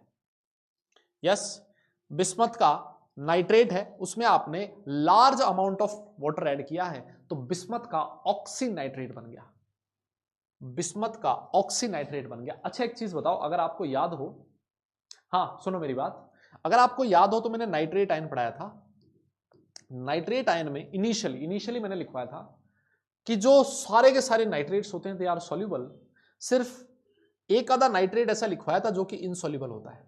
क्या किसी को याद है वो वाला नाइट्रेट कौन सा था? हाँ जी, क्या आपको याद है? जैसे नाइट्राइट की बात करें तो मैंने लिखवाया था all nitrates are soluble except AgNO2, AgNO2 नहीं होता था सॉल्युबल। नाइट्रेट के केस में भी सारे सॉल्युबल थे, लेकिन एक नाइट्रेट ऐसा था जो सॉल्युबल नहीं था, और वो जो नाइट्रेट है वो आपकी स्क्रीन पर लिखा है, देखो, बिस्मथ का oxy nitrate, bismuth oxy nitrate, है ना, BiONO3 कैसे बनता है? बिस्मथ नाइट्रेट, नाइट्राइट क्यों लिखा है? NO3 है बेटा यहाँ, है ना, NO3 करना। अगर आपने इसमें large amount of water add किया और उसके साथ हीट कर दिया तो बिस्मथ का ऑक्सी नाइट्रेट बनेगा, उसकी व्हाइट टर्बिडिटी बनती है, इसका मतलब it is insoluble in nature. ये वाला जो नाइट्रेट है इनसॉल्युबल होता है, गांठ मान देना, याद कर लेना इस चीज को, बहुत इंपॉर्टेंट है ना, बहुत इंपॉर्टेंट है, ध्यान रखना। लास्ट रिएक्शन है रिएक्शन विद पायरोगेलोल, कोई बहुत ज्यादा इंपॉर्टेंट रिएक्शन नहीं है। पायरोगेलोल का फॉर्मूला आपके सामने लिखा है, Bi3+, इसके साथ रिएक्ट करके येलोइश कलर का प्रेसिपिटेट बनाता है ना, और साथ में H+ आयन रिलीज करता है, और H+ आयन की वजह से जो सॉल्यूशन है वो एसिडिक बन जाता है, pH थोड़ा डिक्रीज कर जाता है। इतना सा ध्यान रखना बस, कोई बहुत ज्यादा इंपॉर्टेंट रिएक्शन ये वाली है नहीं एक्चुअली। ठीक है, तो ये हो गया आपका टेस्ट किसका? Bi3+ का, है ना। Bi3+ के टेस्ट के लिए ये वाली रिएक्शन है जो आपको ध्यान में रखनी है। आगे बात कर लेते हैं, और सबसे इंपॉर्टेंट केटाइन अभी तक जो हमने पढ़े हैं, अभी तक के जितने भी केटाइंस हम लोगों ने पढ़े हैं उसमें सबसे इंपॉर्टेंट केटाइन आ गया है जिसका नाम है Cu2+। यस, Cu2+, और Cu2+ की जो पहली ही रिएक्शन है, Cu2+ की जो पहली ही रिएक्शन है बहुत इंपॉर्टेंट है। देखो, एक तो ये सल्फाइड है, तो सल्फाइड मैंने आपसे कहा वैसे ही बहुत इंपॉर्टेंट होता है ना, सल्फाइड जो होता है वो वैसे ही बहुत इंपॉर्टेंट होता है, और यहां कॉपर और आ गया तो कॉपर का सल्फाइड तो जबरदस्त इंपॉर्टेंट हो गया, है ना। सबसे पहले इसका ग्रुप रिएजेंट है H2S gas in acidic medium, जैसे ही पास करोगे CuS बनेगा, कॉपर सल्फाइड एक बार फिर से ब्लैक कलर का प्रेसिपिटेट होगा, विच is insoluble in YaS, H2SO4, Na2S and NaOH, लेकिन it is soluble in concentrated HNO3, hot and concentrated HNO3 में सॉल्युबल हो जाता है Cu2 प्लस सल्फर का प्रेसिपिटेट और NO रिलीज होता है। ये तो हम लोगों ने पढ़ लिया था, ये वाली चीज हम लोग पहले ही पढ़ चुके थे। यस, ये वाली चीज हम लोग पहले ही पढ़ चुके थे। जहां मैंने स्टार्ट किया था ग्रुप 2 केटाइंस का टेस्ट, वहां पर मैंने आपको बता दिया था कि भाई ये वाला केटाइन होता है YES में इनसॉल्युबल होता है, और ये वाला केटाइन है ये HNO3 में सॉल्युबल होगा। अब कोई आपसे अगर पूछ ले कि CuS सॉल्युबल किस किस में होता है, देखो ये आपके सामने लिखा है। अगर KCN आपने एक्सेस में डाला तो CuCN4 3- बनाता है। यहां कॉपर का ऑक्सीडेशन स्टेट कितना है आप लोग बताओगे जल्दी से। अगर ऑक्सीजन की प्रेजेंस में इसको थोड़ा देर पड़ा रहने दें तो ये खुद कन्वर्ट हो जाता है किसमें, CuSO4 में, और H2O2 भी इसको कॉपर सल्फेट में कन्वर्ट कर देता है। मैं आपसे ये जानना चाहता हूं what is the oxidation state of copper. यहां पर कॉपर का ऑक्सीडेशन स्टेट कितना है? यस, यहां पर कॉपर का ऑक्सीडेशन स्टेट कितना है, जल्दी बताइए।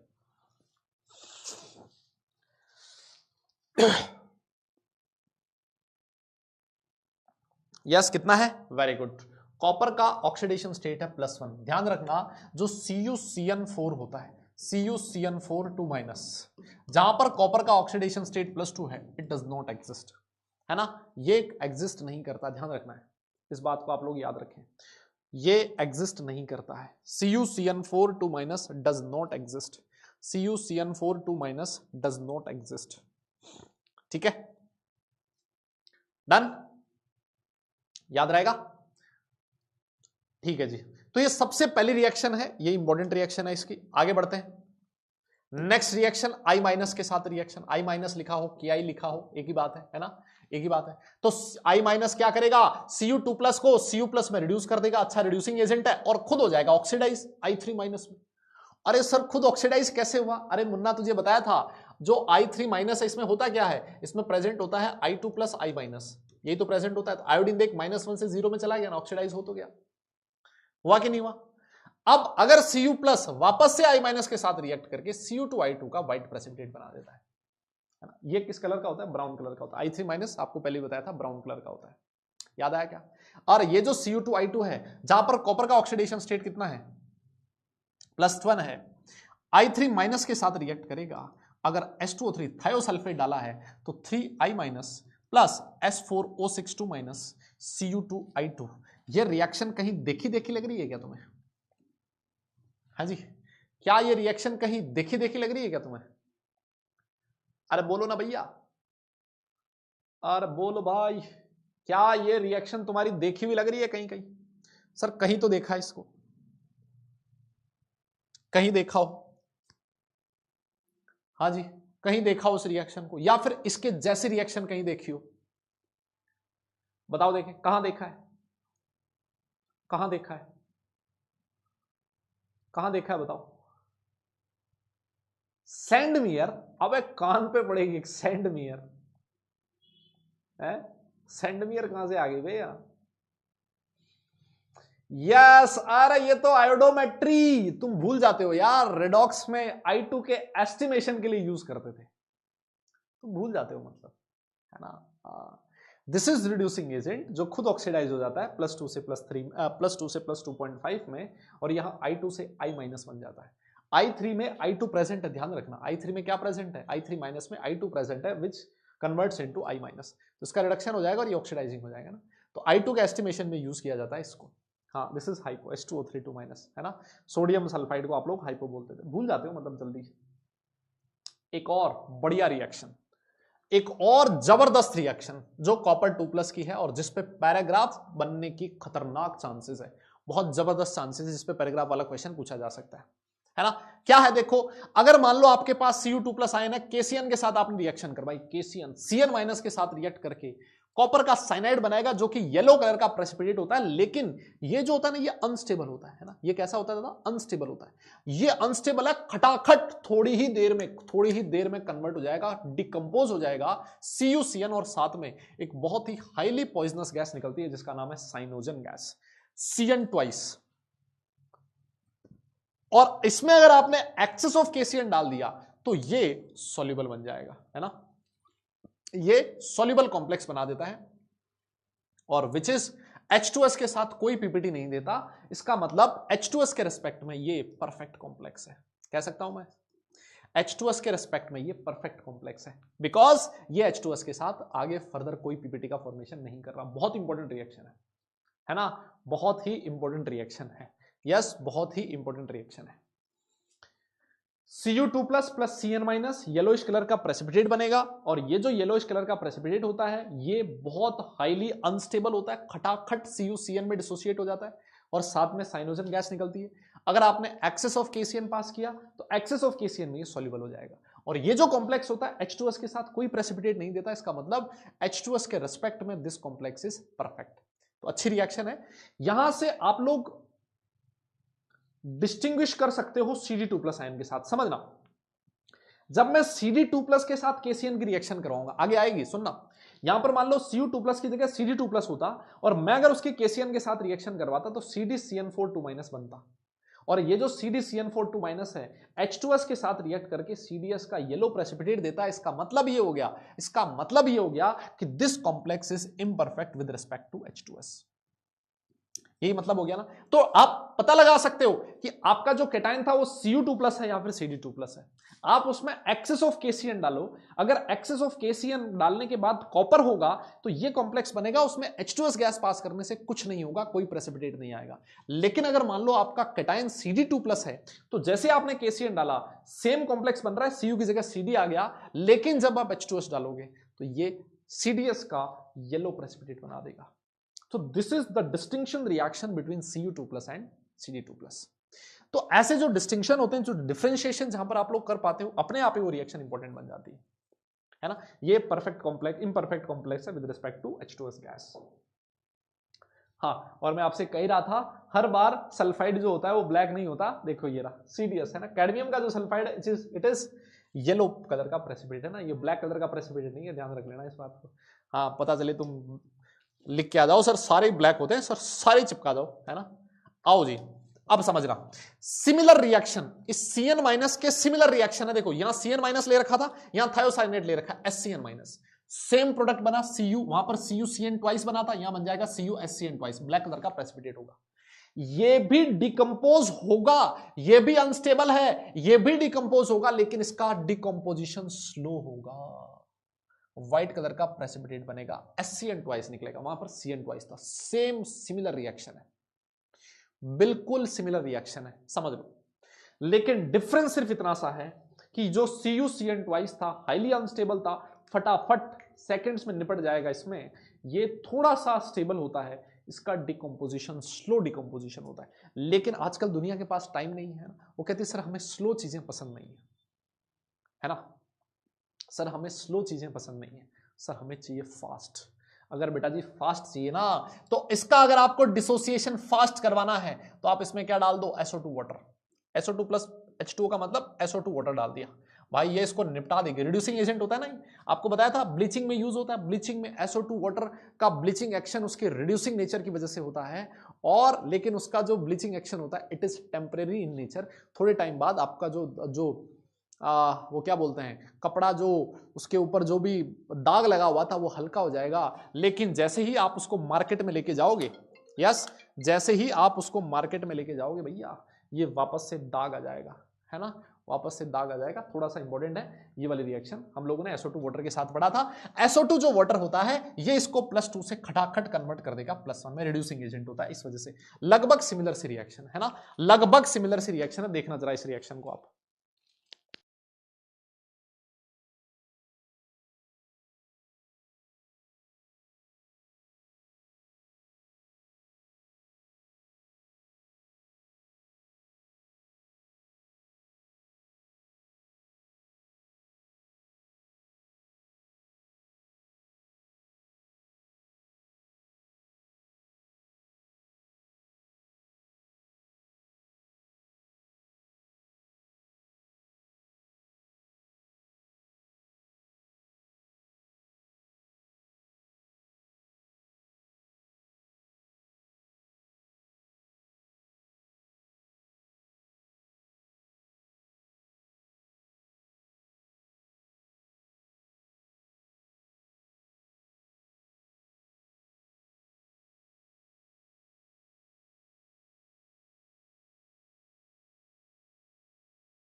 तो SO2 वाटर के साथ ये रिएक्शन हो जाएगी, हमने पढ़ लिया था पहले ही, है ना। फिर उसके बाद NaOH के साथ रिएक्शन, वापस से कॉपर का हाइड्रोक्साइड बनेगा। भाई NaOH के साथ रिएक्शन जो होती थी उसमें हाइड्रोक्साइड ही बनता है। अगर मान लो नोबल मेटल नहीं है तो हाइड्रोक्साइड बना, ठीक है सर, एक्सेस NaOH डालोगे इनसॉल्युबल होगा। लेकिन अगर मान लो आपने इसको हाइड्रोक्साइड को हीट कर दिया तो ये ब्लैक कलर के प्रेसिपिटेट में कन्वर्ट हो जाता है। हीट करने से कॉपर का ऑक्साइड बन जाता है, पानी यहां से बाहर चला जाता है ना। Copper hydroxide is light blue PPT. कैसा? Light blue PPT. यस, लेकिन जैसे आपने उसको हीट किया तो ये ब्लैक कलर का प्रेसिपिटेट बन जाता है। ठीक है, ये ब्लैक कलर का प्रेसिपिटेट बन जाएगा। अगली रिएक्शन लिखी है NH4OH के साथ। NH4OH लिखा हो या फिर एक्वस अमोनिया लिखा हो एक ही बात है, या फिर अमोनिया सॉल्यूशन लिखा हो एक ही बात है। CuSO4.CuOH होल ट्वाइस मतलब बेसिक कॉपर टू सल्फेट। यह है बेसिक कॉपर टू सल्फेट जो कि ब्लू कलर का प्रेसिपिटेट होता है। एक्सिस ऑफ NaOH डाल दोगे एक बहुत ही जबरदस्त कॉम्प्लेक्स बन जाता है। याद करो, ये CuNH3,4SO4 स्विट्जर्स कॉम्प्लेक्स इसको बोला जाता था, और बहुत ही इंपॉर्टेंट ये वाला कॉम्प्लेक्स होता है बिकॉज इस पर डायरेक्ट क्वेश्चन पूछे जाते हैं, है ना। Hybridisation DsP2, 1 unpaired electron, paramagnetic in nature, square planar complex. बहुत इंपॉर्टेंट कॉम्प्लेक्स है, ध्यान रखना इस बात का, है ना। ये कॉम्प्लेक्स हमें पता ही है, वैसे इंपॉर्टेंट होता है। इसको इंपॉर्टेंस आज नहीं बताइए, इसको मैं पहले ही बता चुका हूं, है ना। इसकी इंपॉर्टेंस आपको पहले भी बताई थी कि काफी इंपॉर्टेंट है, ध्यान रखना इस बात का। ठीक है, ये वाला कॉम्प्लेक्स, हाँ, स्विट्जर सॉल्ट। तो क्या किया है हमने? अमोनिया सॉल्यूशन डाला है तो बेसिक कॉपर सल्फेट बन गया। बेसिक मतलब किसकी वजह से आया है? कॉपर हाइड्रोक्साइड की वजह से आया है। और एक्सेस ऑफ अमोनिया सॉल्यूशन डालने से ये कन्वर्ट हो जाता है स्विट्जर सॉल्ट में, जो कि डीप ब्लू कलर का सॉल्यूशन होता है। ठीक है, लास्ट रिएक्शन है Cu2+ आयन की K4FeCN6 के साथ। मतलब इसमें हमारी जो K4FeCN6 है, ये वाली रिएक्शन इंपॉर्टेंट है ना। दोनों ही लिखवा दी है, K3FeCN6 के साथ भी और K4FeCN6 के साथ भी, लेकिन दिस रिएक्शन इज इंपॉर्टेंट, है ना, क्योंकि K4CN6 अपने आप में इंपॉर्टेंट होता है। चॉकलेट ब्राउन कलर का प्रेसिपिटेट बनता है। अभी किसी ने बताया भी था, है ना, अभी किसी ने लिखा भी था कि सर K4FeCN6 Cu2+ के साथ चॉकलेट ब्राउन कलर का प्रेसिपिटेट देता है ना, Cu2FeCN6। और अगर आपने K3FeCN6 लिया तो यहां Cu3FeCN6 होल ट्वाइस बनेगा। कॉपर की ऑक्सीडेशन स्टेट दोनों में कितनी है? +2। यस, अच्छा, अब इस कॉम्प्लेक्स के बारे में जो अच्छी बात है वो क्या है कि अगर मान लो ये जो K4FeCN6 के साथ रिएक्ट करवाने से कॉम्प्लेक्स बना है, this complex is dissolved in axis of ammonia solution. Axis ammonia solution में डिसॉल्व होता है, लेकिन ये NaOH में डिसॉल्व नहीं होता। NaOH में ये डिकम्पोज हो जाता है, टूट जाता है। किसमें? कॉपर के हाइड्रोक्साइड और FeCN6 4- में। कॉपर का जो हाइड्रोक्साइड होता है लाइट ब्लू कलर का पीपीटी होता है, और ये जो FeCN6 4- है, this is pale yellow solution. कैसा होता है? Pale yellow solution. यहां पर डीप ब्लू कलर का सॉल्यूशन मिलेगा और पेल येलो सॉल्यूशन मिलेगा। डीप ब्लू सॉल्यूशन इसकी वजह से आता है, ये हम लोगों ने अभी बात कर ही ली थी। और ये खुद अपने आप में कैसा होता है? येलो कलर का होता है। तो ये भी सॉल्यूशन, ये भी सॉल्यूशन, मतलब ये जो कॉम्प्लेक्स है it is soluble in excess of ammonia, लेकिन it is insoluble in excess of NaOH। NaOH के साथ रिएक्ट करने से ये टूट जाता है, डिसॉल्व नहीं होता। आपको लाइट ब्लू कलर का प्रेसिपिटेट मिलेगा कॉपर हाइड्रोक्साइड का, लेकिन अमोनिया सॉल्यूशन में डिसॉल्व हो जाता है, डीप ब्लू कलर का सॉल्यूशन बनता है ना। तो ये वाली चीज इंपॉर्टेंट हो जाती है। चॉकलेट का नाम सुनते ही आप में से बहुत सारे लोग ऐसे हो सकते हैं जिनका मुंह पानी से भर आया हो, लेकिन कोई बात नहीं बेटा, थोड़ा कंट्रोल रखें, सुबह सुबह का टाइम है ना। हाँ, ये वाली रिएक्शन इंपॉर्टेंट है, ध्यान रखना है इस बात का। लास्ट, ग्रुप 2 केटायन में सबसे लास्ट केटायन, ग्रुप 2 केटायन में सबसे लास्ट केटायन है, उसका नाम है CD2+, है ना। CD2+ रिएक्शन ये वाली पढ़ा चुका हूं मैं। H2S ग्रुप रिएजेंट है, CDS बनेगा। CDS जो होता है it is insoluble in YeS। Yes, insoluble होता है YeS में, लेकिन अगर मान लो आपने कॉन्सेंट्रेटेड HNO3 के साथ हीट कर दिया, एक्सेस KCN डाल दिया, एक्सेस KCN में डिसोल्यूशन नहीं होता, लेकिन कॉन्सेंट्रेटेड HNO3 के साथ ये CD2+ plus sulphur plus NO बना लेता है। CD2+ जो है Ki के साथ कोई रिएक्शन शो नहीं करता, बहुत अच्छी बात है, हमारी एक रिएक्शन कम हो गई। ये वाली रिएक्शन सेम रिएक्शन अभी थोड़ी देर पहले बताई थी, है ना, same reaction, distinction with Cu2+, same reaction थी। यहां CD की जगह Cu लिख दो, CuCN ट्वाइस बनेगा। एक्सेस KCN डालने से CdCN42- में कन्वर्ट हो जाता था, सॉल्युबल हो जाता था। लेकिन जैसे ही H2S डालोगे, H2S गैस के साथ CDS का येलो कलर का प्रेसिपिटेट बन जाता है। इसका मतलब ये इम्परफेक्ट कॉम्प्लेक्स है with respect to HCl H2S। ये हम लोग पहले बात कर चुके हैं, Cu2+ वाले में डिस्टिंक्शन रिएक्शन थी, सेम रिएक्शन है लगभग, है ना, सेम रिएक्शन है लगभग। डन, सेम रिएक्शन है। आइए लास्ट 2-3 रिएक्शन, बहुत ज्यादा इंपॉर्टेंट नहीं है कोई, है ना। NaOH डालने से CdOH होल ट्वाइस बनता है, which is insoluble in excess ammonia, excess of NaOH। Ammonia solution डालने से भी वापस वही हाइड्रोक्साइड बनेगा, लेकिन it is soluble in ammonia, है ना, एक्सेस अमोनिया में ये सॉल्युबल हो जाता है। और K4FeCN6 के साथ रिएक्ट करके सेम कॉम्प्लेक्स बनाता है, वहां Cu2 था, यहां CD2 है, व्हाइट कलर का प्रेसिपिटेट बनता है। तो रिएक्शंस में जो रिएजेंट देखोगे लगभग सेम है, Cu2 प्लस CD2 प्लस साथ साथ आप पढ़ सकते हो, है ना, दोनों के रिएक्शंस आपको समझने में आसानी रहेगी। Hg2 2+ और Hg2+, इनको आप लोग साथ साथ पढ़ सकते हो, रिएक्शन समझने में आसानी रहेगी क्योंकि रिएक्शंस लगभग रिपीट होती हैं एक दूसरे के साथ। बताइए, ठीक है ना। तो बेटा ये हो गया हमारा ग्रुप 2 के केटाइंस खत्म। ग्रुप 2 के जो केटाइंस हैं वो हो गए खत्म। अब हम लोग नेक्स्ट सेशन में बात करेंगे ग्रुप 3 के केटाइंस, ग्रुप 4 के केटाइंस, है ना। लगभग हमारा जो टारगेट है वो ये है कि जो अगला वाला क्लास हो, कल वाला क्लास, 3 और 4 के केटाइंस हम लोग खत्म कर देंगे। देखो 3 में तो 3 ही केटाइन है ना, 3 में 3 ही केटाइन है। फिर वापस 4 की बात करें, 4 केटाइन है, 5th में 3 है और लास्ट में 3 है, लेकिन पढ़ना एक ही है। समझ गए बात को। तो अब ज्यादा पार्ट नहीं बचा है, ये वाला सबसे बड़ा होता था, 1 2 3 4 5 केटाइन होते थे, है ना। तो अब जो जितना भी पार्ट है, छोटा छोटा सा पार्ट है, जल्दी खत्म हो जाए, टेंशन नहीं लेना अपने को, ठीक है। मैं हल्का सा आपको फ्लोराइड आयन के बारे में बता देता हूं क्योंकि हमारे पास थोड़ा सा टाइम है ना। तो फ्लोराइड आयन की 2-4 ही रिएक्शंस हैं जो मुझे आपको बतानी है। फ्लोराइड आयन की 2-4 ही रिएक्शन है। ये देखो, मैं फिर बोल देता हूं, आप लोगों को कान खोल के सुन लेना। इस फ्लोराइड आयन का जो टेस्ट है, इसको मेंस के लिए आप चाहो तो छोड़ सकते हो, बिकॉज ना ये मेंस के सिलेबस में मेंशन है, ना ही ये एडवांस के सिलेबस में मेंशन है, और इसने तो लिख रखा है एक्सक्लूडिंग फ्लोराइड आयन, है ना, एक्सक्लूडिंग फ्लोराइड आयन। और जब आप एडवांस के लिए भी पढ़ने जाओ ना इसको, तो सबसे लास्ट में पढ़ना, है ना। जब सारा सब कुछ पढ़ लो, फिर उसके बाद इस फ्लोराइड आयन का टेस्ट पढ़ना, है ना। आपके सामने सबसे पहली चीज सॉल्युबिलिटी की बात करें, सारे के सारे सॉल्युबल होते हैं, इनको छोड़ के एसिड के साथ जो टेस्ट होता है उसको इचिंग टेस्ट भी बोलते हैं। इचिंग टेस्ट, इचिंग होती है ना इंसान, इचिंग, जब इंसान को इचिंग होती है तो क्या करता है, खुजाता है ना। बहुत गंदी चीज है इचिंग होना, है ना, खुजली, तो खुजाता है। वैसे ही यहां पर भी खुजाने जैसा ही कुछ आएगा, है ना। क्या होगा, हम छोड़ सर हम तो छोड़ने के लिए तैयार बैठे, आप तो ये बताओ इसमें से छोड़ना क्या क्या है। सर हम मतलब सोचेंगे भी नहीं उसके बारे में दोबारा, है ना। तो मतलब जो रिएक्शन है एक बार के लिए फटाफट देख लो, कोई बहुत ज्यादा इंपॉर्टेंट नहीं है, मैं फिर बोल देता हूं। कॉन्सेंट्रेटेड H2SO4 के साथ रिएक्ट करवाने से H2F2 बनता है ना। ग्रुप रिएजेंट H2SO4 होता है, कॉन्सेंट्रेटेड, सारी दुनिया जानती है। सर इसमें HF क्यों नहीं बना, बिकॉज HF में हो जाती है हाइड्रोजन बॉन्डिंग, इसका जो मोनोमर होता है वो स्टेबल नहीं होता बिकॉज ऑफ हाइड्रोजन बॉन्डिंग, ये कन्वर्ट हो जाता है H2F2 में, है ना।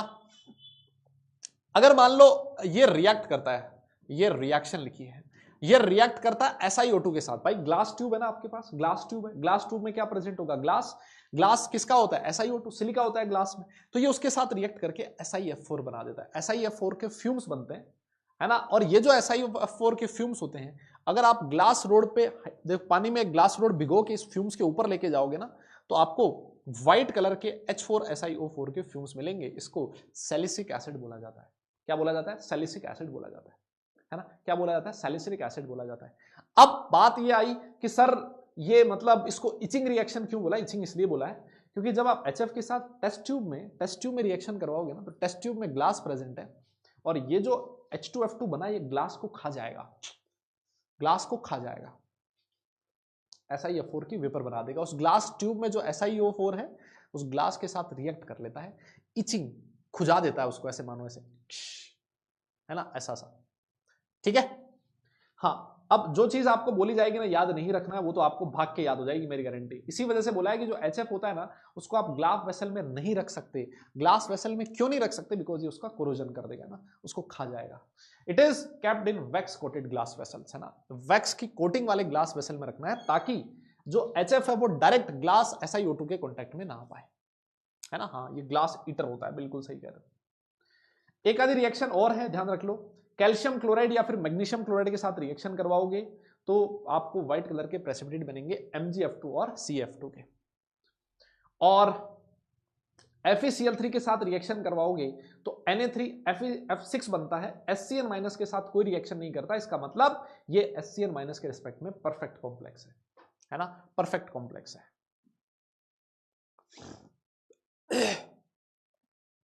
ठीक है, डन। तो ये वाले रिएक्शंस कोई इंपॉर्टेंट रिएक्शन नहीं है। फ्लोराइड में जो एक रिएक्शन अगर कोई तुमसे पूछे इंपॉर्टेंट है क्या है, वो ये जरूर आप हल्की सी इंपॉर्टेंट रिएक्शन बोल सकते हो। इसके अलावा मतलब कोई भी रिएक्शन और इंपॉर्टेंट नहीं है, ठीक है ना, और इंपॉर्टेंट रिएक्शन नहीं, बस इतना सा ध्यान रखें। जो बोरेटाइन है, बोरेटाइन के बारे में हम लोग अगली क्लास में कभी और बात कर लेंगे, ऐसी क्या बात है ना। बोरेटाइन की 4-5 रिएक्शन है बस, ठीक है, इसको हम लोग नेक्स्ट क्लास में पढ़ लेंगे, ठीक है। आज का आपका होमवर्क क्या है, आज आपको कोई पीपीटी नहीं मिल रही है, डीपीपी नहीं मिल रही है, आज आप सिर्फ बैठ के बढ़िया रिवीजन करेंगे, ठीक है।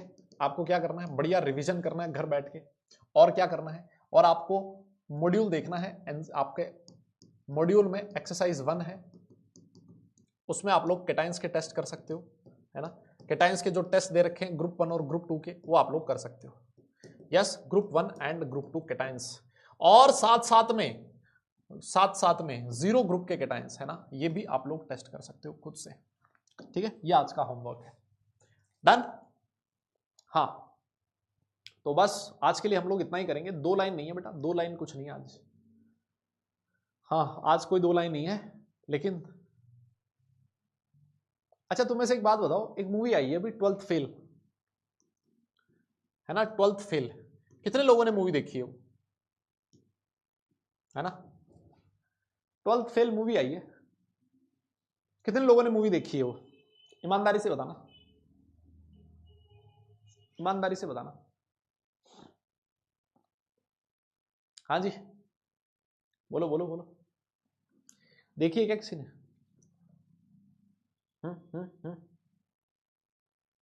नहीं देखी, नहीं देखी, मतलब मैं आपसे चाहता हूं आप लोग ये मूवी देखें, है ना। हॉटस्टार पे है ये मूवी, अगर आपके पास हॉटस्टार का सब्सक्रिप्शन नहीं है तो आजकल तो उस पर मिल जाता है, मतलब जो टेलीग्राम है उस पर आपको हर मूवी मिल जाती है ना। अगर आपके पास हॉटस्टार नहीं है तो अपने फ्रेंड यार दोस्त से किसी से मांग सकते हैं। मैं चाहता हूं आप लोग ये मूवी देखें, और ये मूवी जितनी जल्दी हो सके उतनी जल्दी देखें। सर आप ऐसे क्यों बोल रहे हो, आप हमें मूवी देखने के लिए क्यों प्रेरित कर रहे हो, है ना। सर मतलब हमारा तो एग्जाम है ना, हमारा तो एग्जाम है सर, और मतलब आप बोल रहे हो कि मूवी देखें। हाँ मतलब ये 2-2.5 घंटे की मूवी है, लगभग 2 घंटे या 2.5 घंटे के लगभग ये आपका टाइम लेगी ये वाली मूवी, लेकिन ये आपको अलग तरीके का मोटिवेशन देगी, है ना। बहुत दिनों बाद मैंने कोई एक ढंग की मूवी देखी है जो मुझे लगता है कि एक स्टूडेंट को देखनी चाहिए, है ना। और अगर कई बार ऐसा होता है ना, मतलब कई बार ऐसा होता है ना कि इंसान ये सोचता है कि यार मेरे पास अगर ये होता ना तो मैं ये काम कर लेता, है ना। ऐसा कई बार हम लोग सोचते हैं ना, अगर मुझे ये मिल जाता तो मैं ये कर लेता, अगर मेरे पास ये फैसिलिटी होती तो मैं भाई आज ये जेईई का एग्जाम फिर फोड़ देता, है ना। अगर मेरे पास ऑफलाइन कोचिंग होती या ऑनलाइन कोचिंग होती, मैं इस टीचर से पढ़ता तो मैं ये कर देता, है ना। अगर मेरे पास एक अलग से कमरा होता ना घर में, है ना, तो मैं कमरा देख देता। मैं अगर ये अलग से कमरा मुझे देता तो मैं ना, मेरी पढ़ाई बहुत अच्छे से हो जाती और मैं जेईई का एग्जाम अच्छे से क्रैक कर लेता। ये मूवी देखने के बाद भी अगर आपको ऐसा कोई बहाना मिल जाए ना अपने जीवन में, तो इसका मतलब जिस चीज के लिए तुम पढ़ रहे हो ना, छोड़ देना उसको, वो नहीं बना है तुम्हारे लिए, है ना, और ना ही तुम उसके लायक हो, ठीक है। ये मूवी देखने के बाद उसमें जो कैरेक्टर है मनोज, उसको वो लाइफ में क्या क्या चीजें डील करता है और उन चीजों के साथ वो कितना अच्छा कर लेता अपने आप को, अगर वो चीज देखोगे, उसका अगर आप स्ट्रगल देखोगे तो आपको समझ में आएगा कि आपके पास तो बहुत कुछ है। हाँ ये तो रियल स्टोरी पे बेस्ड है, इसीलिए मैं बोल रहा हूं ये कोई काल्पनिक कहानी नहीं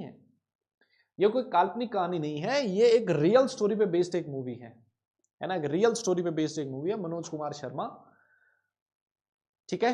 तो ये देखने के बाद आपको ऐसा लगेगा यार मैं तो बड़ा खुशनसीब हूं, मेरे पास तो किसी चीज की कमी नहीं है साला, है ना।